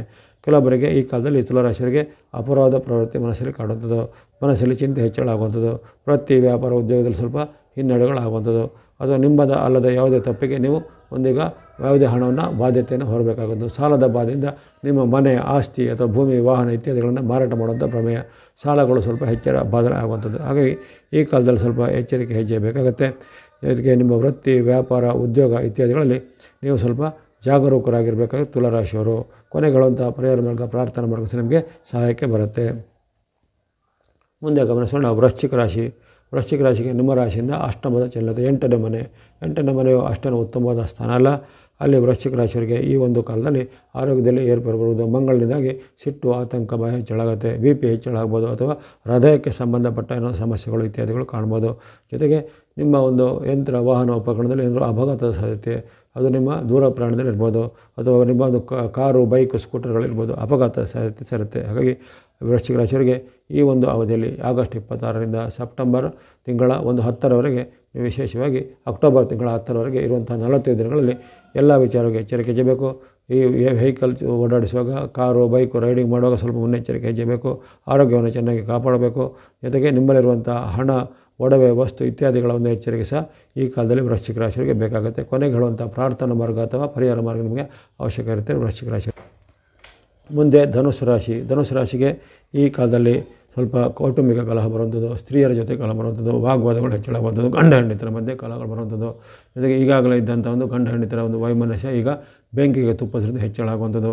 ಇದಲ್ಲದೆ ನೀವು ಮಾಡುವಂಥ ವೃತ್ತಿ ವ್ಯಾಪಾರ ಉದ್ಯೋಗದಲ್ಲಿ ನಾನಾ ರೀತಿಯ ಸವಾಲುಗಳು, ಸಂಕಷ್ಟಗಳು ಬರುವಂಥದ್ದು. ಜೊತೆಗೆ ಇಬ್ಬರಲ್ಲೂ ಗಂಡ ಹೆಂಡತಿರ ಮಧ್ಯೆ ಅವಮಾನ, ಅನುಮಾನ, ಜೊತೆಗೆ ಸಂಶಯದ ಒಂದು ಘಟನೆಗಳು ಆಗುವಂಥದ್ದು. ಇದಲ್ಲದೆ ಯಾರು ವಿದ್ಯಾರ್ಥಿಗಳು, ಸಾಧಕರು, ಯುವಕರು ಇದ್ದರೆ ಅವರಿಗೆ ಈಗ ದುಷ್ಟ ಒಂದು ಮಿತ್ರರ ಸಹವಾಸದಿಂದ ನಿಮ್ಮ ಮೇಲೆ ಆರೋಪಗಳು, ಆಪಾದನೆಗಳು ಬರುವಂಥದ್ದು, ಅಥವಾ ಕೆಟ್ಟ ಕೆಲಸವನ್ನು ಮಾಡಲಿಕ್ಕೆ ನಿಮ್ಮ ಮನಸ್ಸು ಪ್ರೇರೇಪಣೆ ಆಗುವಂಥದ್ದು. ಇಲ್ಲದೆ ನಿಮಗೆ ಕೆಲವೊಮ್ಮೆ ಅವಮಾನಕರ ಘಟನೆಗಳು ಮನೆಯಲ್ಲೂ ನಿಮ್ಮ ವೃತ್ತಿ ಜಾಗದಲ್ಲೂ ಜರಬಹುದು. ನೀವು ಮಾಡಿದ ಯಾವುದೇ ಒಂದು ಕೆಟ್ಟ ಕೆಲಸಕ್ಕೆ ಅಲ್ಲಿ ನಿಮಗೆ ಸಾರ್ವಜನಿಕರ ಸಮ್ಮುಖದಲ್ಲಿ ಚೀಮಾರೆ ಹಾಕೋದಾಗಲಿ, ನಿಮಗೆ ಅವಮಾನ ಮಾಡೋದಾಗಲಿ ಘಟನೆಗಳು ಆಗ್ಬೋದು. ಹಾಗಾಗಿ ಇವೆಲ್ಲವನ್ನು ಸ್ವಲ್ಪ ಗಮನದಲ್ಲಿಟ್ಕೊಳ್ಬೇಕು ಧನುರಾಶಿಯವರು. ಕೊನೆಗೊಳ್ಳುವಂಥ ಪ್ರಾರ್ಥನಾ ಮಾರ್ಗ, ಪರಿಹಾರ ಮಾರ್ಗ ಅವಶ್ಯಕತೆ ಇರುತ್ತೆ. ಮುಂದೆ ಮಕರ ರಾಶಿಗೆ ನಿಮ್ಮ ರಾಶಿಯಿಂದ 6ನೇ ಸ್ಥಾನದಲ್ಲಿ. ಹಾಗಾಗಿ ಈ ಮಂಗಳನಿಂದ ಲಾಭ ಪಡೆಯುವಂಥ 6ನೇ ಸ್ಥಾನವು ನಿಮ್ಗೆ ಒಂದು ಹೆಚ್ಚಿನ ಲಾಭವನ್ನು, ಆದಾಯವನ್ನು ತಂದುಕೊಳ್ಳಲಿದೆ. ಸಾಡೆ ಸಾತಿಯ ಒಂದು ಪರಿಣಾಮದ ಮಧ್ಯೆಯೂ ಮಂಗಳನು ಈ ಬಾರಿ ನಿಮಗೆ ಹೆಚ್ಚಿನ ವರದಾಯಕನಾಗಿದ್ದಾನೆ. ಹಾಗಾಗಿ ವೃತ್ತಿ ವ್ಯಾಪಾರ ಉದ್ಯೋಗ ಶಿಕ್ಷಣದಲ್ಲಿ ಲಾಭ ಆಗುತ್ತೆ. ಮನೆ ಕೊಳ್ಳುವಂಥ ಯೋಗ, ಭೂಮಿ ಕೊಳ್ಳುವಂಥ ಯೋಗ, ಅದು ಯಾವುದೇ ರೀತಿಯ ನಿಮ್ಮ ಒಂದು ಕನಸುಗಳಿದ್ರೆ ನನಸು ಮಾಡುವಂಥ ಯೋಗ. ವಿದ್ಯಾರ್ಥಿಗಳಿಗೆ ವಿದ್ಯೆಯಲ್ಲಿ ಪ್ರಗತಿ ಇದೆ. ವ್ಯಾಪಾರಸ್ಥರಿಗೆ ವ್ಯಾಪಾರದಲ್ಲಿ ಉನ್ನತಿ. ಮಹಿಳೆಯರು, ಗೃಹಿಣಿಯರಿಗೆ ಸಾಮಾನ್ಯದಲ್ಲಿ ನೆಮ್ಮದಿ ವಾತಾವರಣ ಈಗ ಸಿಗಲಿದೆ. ಅತ್ಯಪರೂಪವಾಗಿ ಷಷ್ಠದಲ್ಲಿ, ಅಂದರೆ ನಿಮ್ಮ ರಾಶಿಯಿಂದ 6ನೇ ಸ್ಥಾನದಲ್ಲಿ ಕುಳಿತಿರುವಂತಹ ಒಂದು ಮಂಗಳನ ಪರಿಣಾಮವಾಗಿ ವಿಶೇಷವಾಗಿ ನೀವು ಅನೇಕ ರೀತಿಯ ಕೊಡುಗೆಗಳನ್ನು ಈ ನಿರೀಕ್ಷೆ ಮಾಡ್ಬೋದು. ಜೊತೆಗೆ ದೀರ್ಘಕಾಲದ ನಿಮ್ಮ ಅನೇಕ ರೀತಿಯ ಕನಸುಗಳನ್ನು ನನಸು ಮಾಡಿಕೊಳ್ಳುವಂಥದ್ದು. ಇನ್ನು ನಿಮ್ಮ ಉದ್ಯೋಗ, ವೃತ್ತಿ, ವ್ಯಾಪಾರ, ಶಿಕ್ಷಣ ಯಾವುದೇ ಇರಲಿ ಅಲ್ಲಿ ನಿಮಗೆ ಮಂಗಳನು ಯಶಸ್ಸನ್ನು ಕೊಡ್ತಾನೆ. ಇನ್ನು ಕೆಲವರಿಗೆ ಭೂಮಿ ಕೊಳ್ಳುವ ಯೋಗ, ಮನೆ ಕೊಳ್ಳುವ ಯೋಗ, ಅಥವಾ ಭೂಮಿ ಮತ್ತು ಗ್ರಹದ ಒಂದು ವಿಚಾರವಾಗಿ ಇನ್ವೆಸ್ಟ್ಮೆಂಟ್ ಮಾಡುವಂಥ ಅವಕಾಶಗಳು, ಅದೇ ರೀತಿ ಅನೇಕ ರೀತಿಯ ನಿಮಗೆ ಲಾಭ ಆದಾಯಗಳು ಷೇರು ಮೂಲಕನೋ, ವ್ಯಾಪಾರದ ಮೂಲಕನೋ, ಉದ್ಯೋಗದ ಮೂಲಕನೋ ಬರುವಂಥ ಒಂದು ನಾನಾ ರೀತಿಯ ಆದಾಯಗಳು ಬರುವಂಥದ್ದು ಮಕರ ರಾಶಿ ಇರುತ್ತೆ. ಸಾಡೆ ಸಾತಿಯ ಒಂದು ಭೀಕರ ಅಡ್ಡ ಪರಿಣಾಮದಿಂದ ದೀರ್ಘಕಾಲದ ನೊಂದಿದ್ದಂತಹ ಮಕರ ರಾಶಿಯವರಿಗೆ ಈ ಒಂದು ಆಗಸ್ಟ್ ತಿಂಗಳಲ್ಲಿ ಒಂದು ಚೇತರಿಕೆ, ಶ್ರಾವಣದಲ್ಲಿ ವಿಶೇಷವಾದ ಮಂಗಳನ ವಿಶೇಷವಾದ ಉಡುಗೊರೆಗಳು ನಿಮಗೆ ಲಾಭವನ್ನು, ಕೀರ್ತಿಯನ್ನು, ಜಯವನ್ನು, ಯಶಸ್ಸನ್ನು ತಂದು ಕೊಡಲಿದೆ. ಅದನ್ನು ಚೆನ್ನಾಗಿ ಸದುಪಯೋಗ ಪಡಿಸಿಕೊಳ್ಳುವಂಥದ್ದು. ಇನ್ನು ಆಸಕ್ತಿ ಇದ್ದರೆ ಕೊನೆಗೊಳ್ಳುವಂಥ ಈ ಮಂಗಳನಿಗೆ ಸಂಬಂಧಪಟ್ಟ ಸ್ತುತಿ, ಸ್ತೋತ್ರ, ಶ್ಲೋಕ, ದಾನ ಧರ್ಮ ನೀವು ಸಹ ಮಾಡಬಹುದಾಗಿದೆ ಮಕರ ರಾಶಿಯವರು. ಮುಂದೆ ಕುಂಭರಾಶಿಗೆ ನಿಮ್ಮ ರಾಶಿಯಿಂದ ಪಂಚಮ ಅಥವಾ 5ರ ಚಲನೆ. ಪಂಚಮದಲ್ಲಿ ಹೆಚ್ಚಿನೇನು ಉತ್ತಮ ಫಲಗಳನ್ನು ನಿರೀಕ್ಷೆ ಮಾಡೋದಿಲ್ಲ. ಅಲ್ಲಿ ಮಿಶ್ರ ಫಲಗಳು ಅಂತ ವ್ಯಕ್ತವಾಗ್ತವೆ. ಹಾಗಾಗಿ ಆ ಮಿಶ್ರ ಫಲವನ್ನು ನೀವು ಅನುಭವಿಸಬೇಕಾಗುತ್ತೆ. ಹಣಕಾಸಿನ ಮುಗ್ಗಟ್ಟು ಎದುರಾಗುವಂಥದ್ದು, ಬಂಧು ಮಿತ್ರರ ಜೊತೆಗೆ ಬಾಂಧವ್ಯ ಕುದ್ದುವಂಥದ್ದು, ಜೊತೆಗೆ ಮಾತಿನ ಚಕಮಕಿ ಮನೆಯ ಸದಸ್ಯರಲ್ಲೂ, ವೃತ್ತಿ ಜಾಗದಲ್ಲೂ ಆಗುವಂಥ ಸಾಧ್ಯತೆ. ಮನಸ್ಸಿಗೆ ಚಿಂತೆ, ಕ್ಲೇಶ, ಭಯ ಆಗುವಂಥದ್ದು. ಯಾವುದೇ ರೀತಿಯ ನಿಮ್ಮ ಒಂದು ಕೊಡುಕೊಳ್ಳುವಿಕೆ ಅಥವಾ ಹಣಕಾಸಿನ ವಿಚಾರ, ವ್ಯಾಪಾರ, ವೃತ್ತಿ, ಉದ್ಯೋಗ ಇರ್ಬೋದು, ಅಲ್ಲಿ ಅನೇಕ ರೀತಿಯ ಅಡೆತಡೆಗಳು ಬರುವಂಥದ್ದು. ಈ ರೀತಿ ಅನೇಕ ಒಂದು ಅಡ್ಡ ಪರಿಣಾಮಗಳು ಈ ಕಾಲದಲ್ಲಿ ಕುಂಭರಾಶಿಯವರಿಗೆ ಕಂಡುಬರುತ್ತೆ. ಜೊತೆಗೆ ಶತ್ರುಗಳು ಹೆಚ್ಚಳಾಗ್ತಾರೆ, ಬಂಧುಗಳು ಸಹ ನಿಮ್ಮ ಜೊತೆ ಕಲಹ ಮಾಡ್ತಾರೆ, ಮಿತ್ರರು ಸಹ ನಿಮ್ಮ ಜೊತೆಗೆ ಕಲಹ ಮಾಡುವಂಥ ಒಂದು ಯೋಗ ಇರುತ್ತೆ. ಹಾಗಾಗಿ ಈ ಕಾಲದಲ್ಲಿ ಕುಂಭರಾಶಿಯವರು ಸ್ವಲ್ಪ ಎಚ್ಚರಿಕೆ ಹೆಜ್ಜಬೇಕು. ಅಲ್ಲದೆ ಅಲ್ಲಿ ಕಿರಿಯ ವ್ಯಕ್ತಿಗಳು ನಿಮ್ಮದೇ ಒಂದು ಜೂನಿಯರ್ಗಳಿರ್ಬೋದು ಅಥವಾ ನಿಮ್ಮ ಮನೆಯ ಕಿರಿಯ ಸದಸ್ಯರಿರ್ಬೋದು, ಅವರು ನಿಮಗೆ ವಿರೋಧ ಮಾಡುವಂಥದ್ದು ಇತ್ಯಾದಿ ಘಟನೆಗಳು ಜರಗಬಹುದು. ಹಾಗಾಗಿ ಈ ಕಾಲದಲ್ಲಿ ಗಣೇಶನ ಒಂದು ಭಕ್ತಿಯನ್ನಾಗಲಿ ಅಥವಾ ಇನ್ನಿತರ ದೇವತಾ ಭಕ್ತಿಯನ್ನು ಅಥವಾ ಕೊನೆಗೆ ಹೇಳುವಂಥ ಈ ಮಂಗಳನಿಗೆ ಸಂಬಂಧಪಟ್ಟ ಭಕ್ತಿಯನ್ನು ನೀವು ಮಾಡಬೇಕಾಗತ್ತೆ ಕುಂಭರಾಶಿಯವರು. ಇನ್ನು ಕೊನೆಯದಾಗಿ ಮೀನರಾಶಿಗೆ ನಿಮ್ಮ ರಾಶಿಯಿಂದ ಚತುರ್ಥ ಅಥವಾ 4ನೇ ಸ್ಥಾನ, 4ರಲ್ಲಿ ಮಂಗಳನು ಮಿಶ್ರ ಫಲವನ್ನು ಕೊಡುವಂಥ ಗ್ರಹ ಆಗಿದ್ದಾನೆ. ಹಾಗಾಗಿ ಈ ಕಾಲದಲ್ಲಿ ನಿಮಗೆ ವೃತ್ತಿಯಲ್ಲಿ ಕಷ್ಟ, ವ್ಯಾಪಾರ ಉದ್ಯೋಗದಲ್ಲಿ ಹಿನ್ನಡೆ ಆಗುವಂಥದ್ದು, ಜೊತೆಗೆ ಬರಬೇಕಾದ ಹಣಗಳು ಬಾರದೇ ಇರುವಂಥದ್ದು, ದೂರ ಪ್ರಯಾಣದಲ್ಲಿ ಏನಾದರೂ ವಿಘ್ನಗಳು ಬರುವಂಥದ್ದು ಅಥವಾ ನಿಮ್ಮ ಯಂತ್ರ ವಾಹನ ಉಪಕರಣಗಳು ಕೆಟ್ಟು ಅದರ ಮೂಲಕ ಖರ್ಚುಗಳು ಬರುವಂಥದ್ದು. ಹಾಗಾಗಿ ಅನೇಕ ಅಡೆತಡೆಗಳನ್ನು ನೀವು ನಿರೀಕ್ಷೆ ಮಾಡ್ಬೋದು. ಸಾಡೆ ಸಾತಿಯ ಫಲ ಒಂದು ಕಳೆದರೆ ಈ ಮಂಗಳನ ಗೋಚಾರ ನಿಮಗೆ ಇನ್ನಷ್ಟು ಅಡ್ಡ ಫಲವನ್ನು ಕೊಡಲಿದೆ. ಹಾಗಾಗಿ ಅನೇಕ ರೀತಿಯ ಅನಿರೀಕ್ಷಿತ ಖರ್ಚುಗಳು ಬರುವಂಥದ್ದು, ಕೋರ್ಟ್ ಕಚೇರಿಗೆ ಕೆಲಸ ಖರ್ಚು ಮಾಡೋದು ಪ್ರಮೇಯ ಬರ್ಬೋದು. ಜೊತೆಗೆ ಮಾಡುವಂಥ ಒಂದು ವೃತ್ತಿ ವ್ಯಾಪಾರ ಉದ್ಯೋಗದಲ್ಲಿ ಅನೇಕ ರೀತಿಯ ನಿಮ್ಮ ಮೇಲೆ ಅನುಮಾನಗಳು ಆರೋಪಗಳು ಬರುವಂಥ ಸಾಧ್ಯತೆ ಇರುತ್ತೆ ಈ ಒಂದು ಮೀನರಾಶಿಯವರಿಗೆ. ಹಾಗೆ ನೀವು ತುಂಬ ಎಚ್ಚರವಾಗಿರಬೇಕಾಗುತ್ತೆ. ಶತ್ರುಗಳ ಬಗ್ಗೆ, ಗುಪ್ತ ಶತ್ರುಗಳ ಬಗ್ಗೆ, ಹಿತಶತ್ರುಗಳ ಬಗ್ಗೆ ಎಚ್ಚರವಾಗಿರಬೇಕು. ಕೊನೆಗೆ ಹೇಳುವಂಥ ಪ್ರಾರ್ಥನಾ ಮಾರ್ಗ, ಪರಿಹಾರ ಮಾರ್ಗ, ಶ್ಲೋಕ ಮಾರ್ಗ ನಿಮಗೆ ಖಂಡಿತ ಅಗತ್ಯ ಇರುತ್ತೆ ಮೀನರಾಶಿಯವರಿಗೆ. ಇಲ್ಲಿವರೆಗೆ 12 ರಾಶಿಗಳ ಮೇಲೆ ಆಗುವಂಥ ಮಂಗಳನ ಈ ಮಿಥುನ ಗೋಚಾರ ಅಥವಾ ಮಿಥುನ ರಾಶಿಯಲ್ಲಿ ಇರುವಂಥ ಒಂದು ಕಾಲದ ಪ್ರಸಾರವನ್ನು ಈಗ ವಿಶ್ಲೇಷಣೆ ಮಾಡಿದ್ದೇನೆ. ಇಲ್ಲಿ ಬರತಕ್ಕಂಥ ಫಲಗಳಲ್ಲಿ ಕೆಲವೊಂದು ರಾಶಿಗೆ ಉತ್ತಮ ಫಲ ಬಂದಿದೆ, ಕೆಲವೊಂದು ರಾಶಿಗೆ ಮಧ್ಯಮ ಮಿಶ್ರ ಫಲಗಳು ಬಂದಿವೆ, ಕೆಲವೊಂದು ರಾಶಿಗೆ ಸ್ವಲ್ಪ ಸಂಕಷ್ಟ ಫಲಗಳು ವ್ಯಕ್ತವಾಗಿವೆ. ಈ ಮಧ್ಯಮ ಅಥವಾ ಸಂಕಷ್ಟ ಫಲದವರು ಯಾರು ವಿಚಲಿತರಾಗದೆ ನಿಮ್ಮ ದೈನಂದಿನ ಭಕ್ತಿ ಮಾರ್ಗ, ಧರ್ಮ ಮಾರ್ಗ, ದಾನ ಮಾರ್ಗವನ್ನು ಮುಂದುವರಿಸುತ್ತಾ ಮಂಗಳನ ಒಂದು ಈ ಗೋಚಾರದ ಫಲವನ್ನು ನೀವು ಮಂದಟ್ಟು ಮಾಡಿಕೊಳ್ಳಿ. ಅಲ್ಲಿ ಹೇಳಿದಂತಹ ಈಗ ಹೇಳುವಂಥ ಯಾವುದೇ ರೀತಿಯ ದೇವತಾ ಶ್ಲೋಕ, ಪರಿಹಾರ ಮಾರ್ಗ, ದಾನ ಧರ್ಮವನ್ನು ನೀವು ಅನುಸಾರ ಮಾಡ್ಬೋದಾಗಿದೆ. ವಿಶೇಷವಾಗಿ ಮಂಗಳನ ಇಂತಹ ಒಂದು ಗೋಚಾರದ ಒಂದು ಸ್ಥಿತಿ ಬಂದಾಗ ನಾವು ನಮ್ಮ ಮನೆಯಲ್ಲಿದ್ದುಕೊಂಡೇ ಮಾಡುವಂಥ ಪರಿಹಾರ ಅಂದರೆ ಸರಳವಾಗಿ ನವಗ್ರಹಗಳ ಸ್ತೋತ್ರವನ್ನು ಪ್ರತಿನಿತ್ಯ ಪಠನೆ ಮಾಡುವಂಥದ್ದು. ಆ ನವಗ್ರಹಗಳ ಸ್ತೋತ್ರ 9 ಶ್ಲೋಕ ನಿಮಗೆ ಕಷ್ಟ ಆಗುತ್ತೆ, ಉಚ್ಚಾರಣೆ ಕಷ್ಟ ಆಗುತ್ತೆ ಅಂದರೆ ನೀವು ಕೇವಲ ಮಂಗಳನ ಶ್ಲೋಕವನ್ನು ಯಾರ್ಯಾರು ಸಂಕಷ್ಟ ಅಥವಾ ಯಾರಿಗೆ ಸಮ್ಮಿಶ್ರ ಫಲ ಅಂತ ಹೇಳಿದರೆ ಅಂಥವರು ಈ ಮಂಗಳನ ಶ್ಲೋಕ ಅರ್ಥವಾದ ವಿವಿಧ ರೀತಿಯ ಪ್ರಾರ್ಥನೆಗಳು ಈ ರೀತಿ ಬರುತ್ತೆ. ಧರಣಿ ಗರ್ಭ ಸಂಭೂತಂ ವಿದ್ಯುತ್ ಕಾಂತಿ ಸಮಪ್ರಭಂ ಕುಮಾರಂ ಶಕ್ತಿಸ್ತಂತಂ ಮಂಗಲಂ ಪ್ರಣಮಾಮ್ಯಹಂ. ಈ ಒಂದು ಮಂತ್ರವನ್ನು ಮತ್ತೊಮ್ಮೆ ಕೇಳಿದ್ದು ಪ್ರಸಿದ್ಧವಾದ ವೇದವ್ಯಾಸ ಭಗವಾನ ರಚಿತವಾದ ನವಗ್ರಹಗಳ ಸ್ತೋತ್ರದ 3ನೇ ಶ್ಲೋಕ. ಮತ್ತೊಮ್ಮೆ ಅದನ್ನು ಕೇಳಿಸ್ಕೊಳ್ಳಿ.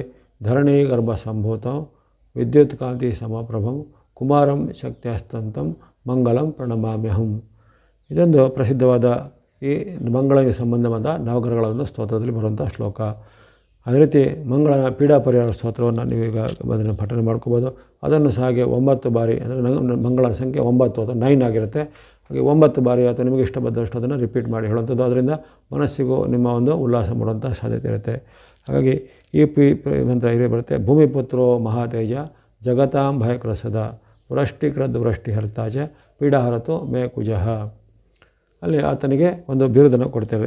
ಭೂಮಿಪುತ್ರೋ ಮಹಾತೇಜ ಜಗತಾಂ ಭಯಕೃಸದ ಅಂತ ಹೇಳ್ತಾರೆ. ಅಂದರೆ ಅದನ್ನು ಭೂಮಿಪುತ್ರ ಅನ್ನೋದು ಜಗತ್ತಿಗೆ ಭಯಕಾರಕ ಅನ್ನೋದು. ಜೊತೆಗೆ ಆತನು ಭೂಮಿಪುತ್ರ ಜಗತಾಂ ಭಯಕೃತ ವೃಷ್ಟಿಕೃದ್ ವೃಷ್ಟಿಹರ್ತಾಚ ಅಂದರೆ ಆತನು ವೃಷ್ಟಿಯನ್ನು ಕೊಡೋನಾಗಿದ್ದಾನೆ, ವೃಷ್ಟಿಯನ್ನು ಕಳೆಯುವಂತನು. ಆಗಲೇ ನಾನು ಹೇಳಿದ್ದೇನೆ, ಕೆಲವೊಂದು ಭಾಗದಲ್ಲಿ ಮಂಗಳಿಂದ ಅತಿವೃಷ್ಟಿ ಆಗುತ್ತೆ, ಕೆಲವೊಂದು ಭಾಗದಲ್ಲಿ ಅನಾವೃಷ್ಟಿ ಆಗುತ್ತೆ. ವೃಷ್ಟಿಕೃದ್ ವೃಷ್ಟಿಹರ್ತಾಚ ಪೀಡಾಹರತು ಮೇ ಕುಜಃ ಅಂತೇಳಿ ಆತನು. ಹಾಗಾಗಿ ಅಲ್ಲಿ ಅತಿವೃಷ್ಟಿ ಅನಾವೃಷ್ಟಿಗಳು ಆತನು ಕಾರಕನು, ಮಳೆ ಬಾರದೇ ಇರಲಿಕ್ಕೂ ಆತನು ಕಾರಕನು, ಅತಿಯಾದ ಮಳೆಗೂ ಆತನು ಕಾರಕರಾಗಿದ್ದಾನೆ. ಹಾಗಾಗಿ ಶಕ್ತಿಯಲ್ಲಿ ಮಳೆ ಬರಬೇಕಾದ್ರೆ ಯಾವುದೇ ಒಂದು ಶಕ್ತಿ ಕೆಲಸ ಮಾಡಬೇಕು. ಆ ಒಂದು ಶಕ್ತಿ ಇವನು ಮಂಗಳನಾಗಿದ್ದಾನೆ. ಕುಮಾರಂ ಶಕ್ತಿ ಹಸ್ತಂ ಮಂಗಲಂ ಪ್ರಣಮಾಮ್ಯಂ ಅಂತ ಹೇಳ್ತೇವೆ. ಹಾಗಾಗಿ ಅಂಥ ಒಂದು ಶಕ್ತಿ ಸ್ವರೂಪನು ಇಂಥ ಒಂದು ಕೆಲಸವನ್ನು ಮಾಡೋದ್ರಿಂದ ಆ ಒಂದು ಶ್ಲೋಕ ಹೇಳೋದು. ಮತ್ತೊಮ್ಮೆ ಆ ಶ್ಲೋಕವನ್ನು ಕೇಳ್ಕೊಂಡು ಪೀಡಾಪರ ಶ್ಲೋಕ. ಭೂಮಿಪುತ್ರೋ ಮಹಾತೇಜ ಜಗತಾಂ ಭಯಕೃಸದ ವೃಷ್ಟಿಕೃದ್ ವೃಷ್ಟಿಹರ್ತಾಚ ಪೀಡಾಹರತು ಮೇ ಕುಜಃ. ಈ ಒಂದು ಸರಳವಾದ ಶ್ಲೋಕವನ್ನು ಪೀಡಾಪರ ಶ್ಲೋಕವನ್ನು ನೀವು ಹೇಳ್ಕೊಳ್ಬೋದು. 1 ಬಾರಿ 2 ಬಾರಿ ಅಥವಾ 9 ಬಾರಿ ಅದನ್ನು ರಿಪೀಟ್ ಮಾಡಿ ಹೇಳಿಕೊಳ್ಳುವಂಥದ್ದು. ಇದಲ್ಲದೆ ಇನ್ನು ಕುಮಾರಸ್ವಾಮಿ ಅಥವಾ ಸುಬ್ರಹ್ಮಣ್ಯ ಸ್ವಾಮಿ ಅಥವಾ ಸ್ಕಂದ ಅಂತ ಹೇಳುವಂಥ ನಾವು ಸುಬ್ರಹ್ಮಣ್ಯನ ಒಂದು ಆರಾಧನೆ ಅಥವಾ ಯಾಕಂದರೆ ಮಂಗಳನಿಗೆ ಅದು ಪೂರ್ಣವಾದ ಅಧಿದೇವತೆ ಸುಬ್ರಹ್ಮಣ್ಯ ಸ್ವಾಮಿ ಆಗಿದ್ದಾನೆ. ಹಾಗಾಗಿ ಮಂಗಳ ದೋಷ ಅಥವಾ ಮಂಗಳನ ಮೇಲೆ ದೃಷ್ಟಿ ದೋಷ ಅಥವಾ ಮಂಗಳ ದಶೆ ಅಥವಾ ಮಂಗಳ ನಿಮಗೆ ಮದುವೆಗೆ ಅಡ್ಡಿಪಡುವಂಥದ್ದು ಈ ರೀತಿಯಾದ ಕೆಲಸಗಳನ್ನು ಮಾಡ್ಬೋದು. ಯಾವುದೇ ಮಂಗಳ ಕಾರ್ಯ ಆಗಬೇಕಾದ್ರೆ ಮಂಗಳನ ಒಂದು ಬಲ ಅಲ್ಲಿ ಬೇಕೇ ಬೇಕಾಗುತ್ತೆ. ಮಂಗಳನಲ್ಲಿ ವಿರುದ್ಧವಾಗಿದ್ದರೆ ಮಂಗಳ ಕಾರ್ಯ ನಡೆಸೋ ಕಷ್ಟ ಇರುತ್ತೆ. ಹಾಗಾಗಿ ಕೇವಲ ಗುರುಬಲ ಒಂದನ್ನೇ ನೆಚ್ಚಿಕೊಂಡಿರ್ಲಿಕ್ಕಾಗೋದಿಲ್ಲ, ಮಂಗಳನು ಸಹ ಪೂರ್ವಕವಾಗಿರುವಂಥದ್ದು ನಾವು ನೋಡಬೇಕಾಗುತ್ತೆ. ಅಂಥವರು ಈ ಒಂದು ಸುಬ್ರಹ್ಮಣ್ಯ ಸ್ವಾಮಿಯ ಶ್ಲೋಕ, ಸುಬ್ರಹ್ಮಣ್ಯನ ಭುಜಂಗ ಸ್ತೋತ್ರ, ಸುಬ್ರಹ್ಮಣ್ಯನ ಬೆಳೆಸಿ ಈ ಸ್ಕಂದರ್ ಷಷ್ಠಿ ಕವಚ ಇರ್ಬೋದು, ಅಥವಾ ಸುಬ್ರಹ್ಮಣ್ಯನ ಈ ಬೇರೆ ಬೇರೆ ರೀತಿಯ ಕವಚ ಸ್ತೋತ್ರ ಅಂತ ಬರುತ್ತೆ. ಆ ರೀತಿ ನಿಮಗೆ ಅನುಕೂಲವಾದ ಯಾವುದೇ ರೀತಿಯ ಸುಬ್ರಹ್ಮಣ್ಯನಿಗೆ ಸಂಬಂಧಪಟ್ಟ ಶ್ಲೋಕವನ್ನು, ಸ್ತೋತ್ರವನ್ನು, ಮಂತ್ರವನ್ನು ಅದನ್ನು ನೀವು ಹೇಳ್ಕೊಳ್ಬೋದಾಗಿದೆ. ಅದು ಉತ್ತಮ ಫಲ. ಸುಬ್ರಹ್ಮಣ್ಯ ದೇವಾಲಯಗಳ ಸಂದರ್ಶನ, ಮಂಗಳವಾರದಿಂದ ಪ್ರಸಿದ್ಧವಾದ ಸುಬ್ರಹ್ಮಣ್ಯ ಕ್ಷೇತ್ರಗಳ ಸಂದರ್ಶನ ಮಾಡೋದು, ನಾಗರ ಕಲ್ಲುಗಳಿಗೆ ಅಭಿಷೇಕ ಮಾಡೋದು, ಅಥವಾ ಈ ನರಸಿಂಹಸ್ವಾಮಿ, ಕಾಲಭೈರವೇಶ್ವರ, ವೀರಭದ್ರೇಶ್ವರ, ಮುನೇಶ್ವರ ಜೊತೆಗೆ ಯಾವುದೇ ರೀತಿಯ ಅಮ್ಮನವರು ಅಥವಾ ದೇವಿ, ಯಾವುದೇ ದೇವಿ ಆಗುತ್ತೆ, ಕಾಳಮ್ಮ, ಬಂಡಮ್ಮ, ಚೌಡಮ್ಮ, ಜೊತೆಗೆ ಈ ನಮ್ಮ ಅಣ್ಣಮ್ಮ ಅಂತ ಹೇಳ್ತಾರೆ ಆ ದೇವಿ ಏನಾಗ್ಬೋದು, ಅಥವಾ ಯಾವುದೇ ರೀತಿಯ ಗ್ರಾಮೀಣ ಪ್ರದೇಶದಲ್ಲಿ ಬರುವಂಥ ಜಾನಪದೀಯ ಆಚರಣೆಗಳ ದೇವಿ ಸ್ವರೂಪನು, ದುರ್ಗಾನು, ಮಾರಿಯಮ್ಮನು, ಈ ರೀತಿ ಹಲವಾರು ಆ ಸರ್ವ ಮಂಗಳೆಯನ್ನು ಈ ಒಂದು ದೇವಿ ಸ್ವರೂಪದಲ್ಲಿ ಸಹ ಭಕ್ತಿ ಮಾಡೋದ್ರಿಂದ ನಿಮ್ಮ ಮಂಗಳ ದೋಷಗಳು ನಿವಾರಣೆ ಆಗುತ್ತೆ. ಹಾಗಾಗಿ ಅನೇಕ ಉಪಾಯಗಳಿವೆ. ಸುಬ್ರಹ್ಮಣ್ಯ ರೂಪ ಮೂಲಕ ಇರ್ಬೋದು, ನವಗ್ರಹಗಳ ಮೂಲಕ ಇರ್ಬೋದು, ಮಂಗಳ ರೂಪದ ಮೂಲಕ ಇರ್ಬೋದು, ಅಥವಾ ಆ ಒಂದು ಪೃಥ್ವಿ ದೇವಿಯ ಅಥವಾ ಭೂಮಿ ತಾಯಿಯ ಒಂದು ಅಥವಾ ಸ್ವರೂಪದ ದೇವಿ ಸ್ವರೂಪದಲ್ಲಿ ಸಹ ಇರ್ಬೋದು. ಹಾಗಾಗಿ ಅಂಥ ಒಂದು ದೇವಿ ಶಕ್ತಿಗಳನ್ನು ಸಹ ನಾವು ಭರ್ಜನೆ ಭಕ್ತಿ ಮಾಡೋದ್ರಿಂದ ಮಂಗಳನು ಒಲಿತಾನೆ, ಮಂಗಳನು ಸಂಪ್ರೀತಿ ಆಗ್ತದೆ, ಮಂಗಳ ದೋಷವು ಕಡಿಮೆ ಆಗುತ್ತೆ. ಹಾಗಾಗಿ ಇಂಥ ಒಂದು ಭಕ್ತಿ ಮಾರ್ಗವನ್ನು ಅನುಸಾರ ಮಾಡೋ ಸಹ ಉತ್ತಮವಾದ ಆಯ್ಕೆ ಆಗಿರುತ್ತೆ. ದೇವಿಗೆ ಸಂಬಂಧಪಟ್ಟ ಯಾವುದೇ ಶ್ಲೋಕವನ್ನು, ಅಷ್ಟೋತ್ತರವನ್ನು, ಸ್ತುತಿಯನ್ನು ನೀವು ಪಠನೆ ಮಾಡ್ಬೋದಾಗಿದೆ. ಇನ್ನು ಇದೆಲ್ಲ ಭಕ್ತಿ ಮಾರ್ಗ ಆಯಿತು. ಇನ್ನು ದೇವಾಲಯಗಳಿಗೆ ಏನು ಮಂಗಳವಾರದಂದು ಸಮೀಪ ದರ್ಶನ ಮಾಡಿ, ಅಲ್ಲಿ ನಿಮ್ಮ ಊರಿನಲ್ಲಿ ಇರುವಂಥ ಸಮೀಪದ ಯಾವುದೇ ದೇವಾಲಯ ಆಗುತ್ತೆ. ಉದಾಹರಣೆಗೆ ಅಲ್ಲಿ ನಿಮ್ಮ ಗಣೇಶನ ಗುಡಿದೆ, ಆತನು ಮಂಗಳ ದೋಷ ನಿವಾರಣೆ ಮಾಡಲಿಕ್ಕೆ ಮಂಗಳಮೂರ್ತಿ ಸಹಾಯ ಮಾಡ್ತಾನೆ. ಅಲ್ಲಿ ಆಂಜನೇಯನ ಗುಡಿ ನಿಮ್ಮ ಮನೆಗೆ ಬೆಳಗಿದೆ, ಆಂಜನೇಯ ಸಹ ಮಂಗಳ ದೋಷವನ್ನು ಕಡಿಮೆ ಮಾಡ್ತಾನೆ. ಯಾವುದೇ ರೀತಿಯ ಒಂದು ದೇವಾಲಯ ಅಥವಾ ಗ್ರಾಮ ದೇವಾಲಯ, ದೇವಿಯ ಒಂದು ದೇವಾಲಯ ಇರುತ್ತೆ, ದೇವಾಲಯಕ್ಕೆ ಹೋಗ್ಬೋದು. ಹಾಗಾಗಿ ಇಂಥ ಒಂದು ದೇವಾಲಯಗಳ ಸಂದರ್ಶನ ಮಾಡೋದ್ರಿಂದ ನಿಮ್ಮ ಒಂದು ಮಂಗಳ ದೋಷ ಕಡಿಮೆ ಆಗುತ್ತೆ. ಯಾರೂ ಆತಂಕ ಭಯ ಪಡಬೇಕಾಗಿಲ್ಲ. ನಿಮ್ಮ ವೃತ್ತಿ, ವ್ಯಾಪಾರ, ಉದ್ಯೋಗ, ಶಿಕ್ಷಣದಲ್ಲಿ ಶ್ರದ್ಧೆಯನ್ನು ಮುಂದುವರಿಸಿ ಇಲ್ಲಿ ಹೇಳಿದಂಥ ಈ ಭಕ್ತಿ ಮಾರ್ಗವನ್ನು ಅನುಸರ ಮಾಡೋದು. ದಾನ ಕೊಡುವಂಥ ಆಸೆ ಇದ್ದರೆ ತೊಗರಿ ಬೇಳೆ ಅಥವಾ ತೊಗರಿ ಕಾಳನ್ನು ನೀವು ದಾನವಾಗಿ ಕೊಡುವಂಥದ್ದು. ಯಾಕಂದರೆ ತೊಗರಿ ಬೇಳೆಯು ಆತನ ಮಂಗಳವಾದ ಒಂದು ಸಂಕೇತಕರವಾಗುತ್ತೆ. ಹಾಗಾಗಿ ಆ ತೊಗರಿ ಬೇಳೆ ಅಥವಾ ತೊಗರಿ ಕಾಳನ್ನು ಉಪಯೋಗ ಮಾಡಿ ನೀವೇನಾದ್ರು ದಾನ ಧರ್ಮ ಕೊಡೋದು, ಅಂಥದ್ದನ್ನು ತಿನಿಸುಗಳನ್ನು ಮಾಡಿಕೊಡೋದು, ಅಥವಾ ಯಾವುದೇ ರೀತಿಯ ಆಶ್ರಮಗಳಿಗೆ, ಸೇವಾ ಸಂಸ್ಥೆಗಳಿಗೆ, ಅಥವಾ ವಿಶೇಷವಾಗಿ ಯುವಕರು ಇರುವಂಥ ಒಂದು ಆಶ್ರಮಗಳಿಗೆ ಇತ್ಯಾದಿಗಳಿಗೆ ವಿಶೇಷವಾಗಿ ಇಂಥ ಒಂದು ದಾನ ಧರ್ಮವನ್ನು ಕೊಡುವಂಥದ್ದು. ಅದೇ ರೀತಿ ಮಂಗಳನು ನಮ್ಮ ರಕ್ತವನ್ನು ಸೂಚಿಸುವಂಥ ಗ್ರಹನು. ಹಾಗಾಗಿ ರಕ್ತದಾನ ಮಾಡೋದು ಈಗಿನ ಕಾಲಕ್ಕೆ ವಿಶೇಷವಾದ ದೊಡ್ಡ ದಾನ. ಹಾಗೆ ರಕ್ತದಾನ ಮಾಡೋ ಸಹ ಮಂಗಳನ ವ್ಯಾಪ್ತಿಯಲ್ಲಿ ಬರುವಂಥ ದಾನ ಆಗಿರುತ್ತೆ. ಇದಲ್ಲದೆ ಈ ಮಂಗಳನು ಯುವ ವರ್ಗಕ್ಕೆ, ರಕ್ಷಣಾ ಇಲಾಖೆಗೆ, ಸೈನ್ಯ, ಪೊಲೀಸು, ಮಿಲಿಟರಿ, ಸೆಕ್ಯೂರಿಟಿ ಮುಂತಾದ ಒಂದು ವೃತ್ತಿಗಳಿಗೆ ಆತನು ಕಾರಕನಾಗಿದ್ದಾನೆ. ಹಾಗಾಗಿ ಇಂಥ ಒಂದು ವ್ಯಕ್ತಿಗಳಿಗೆ ನೀವು ಮಂಗಳನ ಒಂದು ದೋಷ ನಿವಾರಣಾರ್ಥವಾಗಿ ಇಂಥ ವ್ಯಕ್ತಿಗಳಿಗೆ ಏನಾದರೂ ಉತ್ತಮವಾದ ಭೋಜನವನ್ನು, ಕಾಣಿಕೆಯನ್ನು, ಬ್ರೇಕ್ಫಾಸ್ಟನ್ನು ಅಥವಾ ಏನಾದರೂ ಒಂದು ತಿನಿಸುಗಳನ್ನು ಮತ್ತು ಬಹುಮಾನಗಳನ್ನು ಇಂಥ ಒಂದು ಸೇವೆಯಲ್ಲಿವರಿಗೆ ಕೊಡ್ಬೋದಾಗಿದೆ. ಅವರ ಒಂದು ಸೇವೆಯನ್ನು ಗೌರವಿಸಬೇಕಾಗತ್ತೆ. ಇವೆಲ್ಲ ಮಾಡೋದು ನಿಮಗೆ ಉತ್ತಮವಾದ ಪರಿಹಾರ ಆಗುತ್ತೆ. ಹಾಗಾಗಿ ದೈವ ಭಕ್ತಿ ಮಾರ್ಗ, ದೇವತಾ ದರ್ಶನ ಅಥವಾ ದೇವಾಲಯಗಳ ಸಂದರ್ಶನ ಮಾರ್ಗ ಅಥವಾ ದಾನ ಧರ್ಮಗಳ ಮಾರ್ಗವನ್ನು ಆಯ್ಕೆ ಮಾಡಿಕೊಂಡು ಈ ಮಂಗಳನ ಆಗುವಂಥ ದೋಷವನ್ನು ಕಡಿಮೆ ಮಾಡಿಕೊಳ್ಳಿ. ತಮಗೆಲ್ಲರಿಗೂ ಈ ಮಂಗಳನ ಮಿಥುನ ಗೋಚಾರ ಅಂದರೆ ಆಗಸ್ಟ್ 26ರಿಂದ ಮುಂದೆ ಅಕ್ಟೋಬರ್ 10ರವರೆಗೆ ಇರುವಂಥ 45 ದಿನಗಳು ಶುಭವನ್ನು, ಜಯವನ್ನು, ಲಾಭವನ್ನು, ಸುಖವನ್ನು, ಸರ್ವತ್ರ ಸನ್ಮಂಗಳವನ್ನು ತಂದುಕೊಳ್ಳಲು ಪ್ರಾರ್ಥನೆ ಮಾಡ್ತಿದ್ದೇನೆ. ತಮ್ಮೆಲ್ಲರ ನಿರಂತರ ಪ್ರೋತ್ಸಾಹಕ್ಕೆ ಧನ್ಯವಾದಗಳು. ಸಬ್ಸ್ಕ್ರೈಬ್ ಮಾಡಿದವರು ಸಬ್ಸ್ಕ್ರೈಬ್ ಮಾಡಿ ಪ್ರೋತ್ಸಾಹಿಸಿ. ಸರ್ವೇಶಾನಾಂ ಸನ್ಮಂಗಳಾನಿ ಭವಂತು.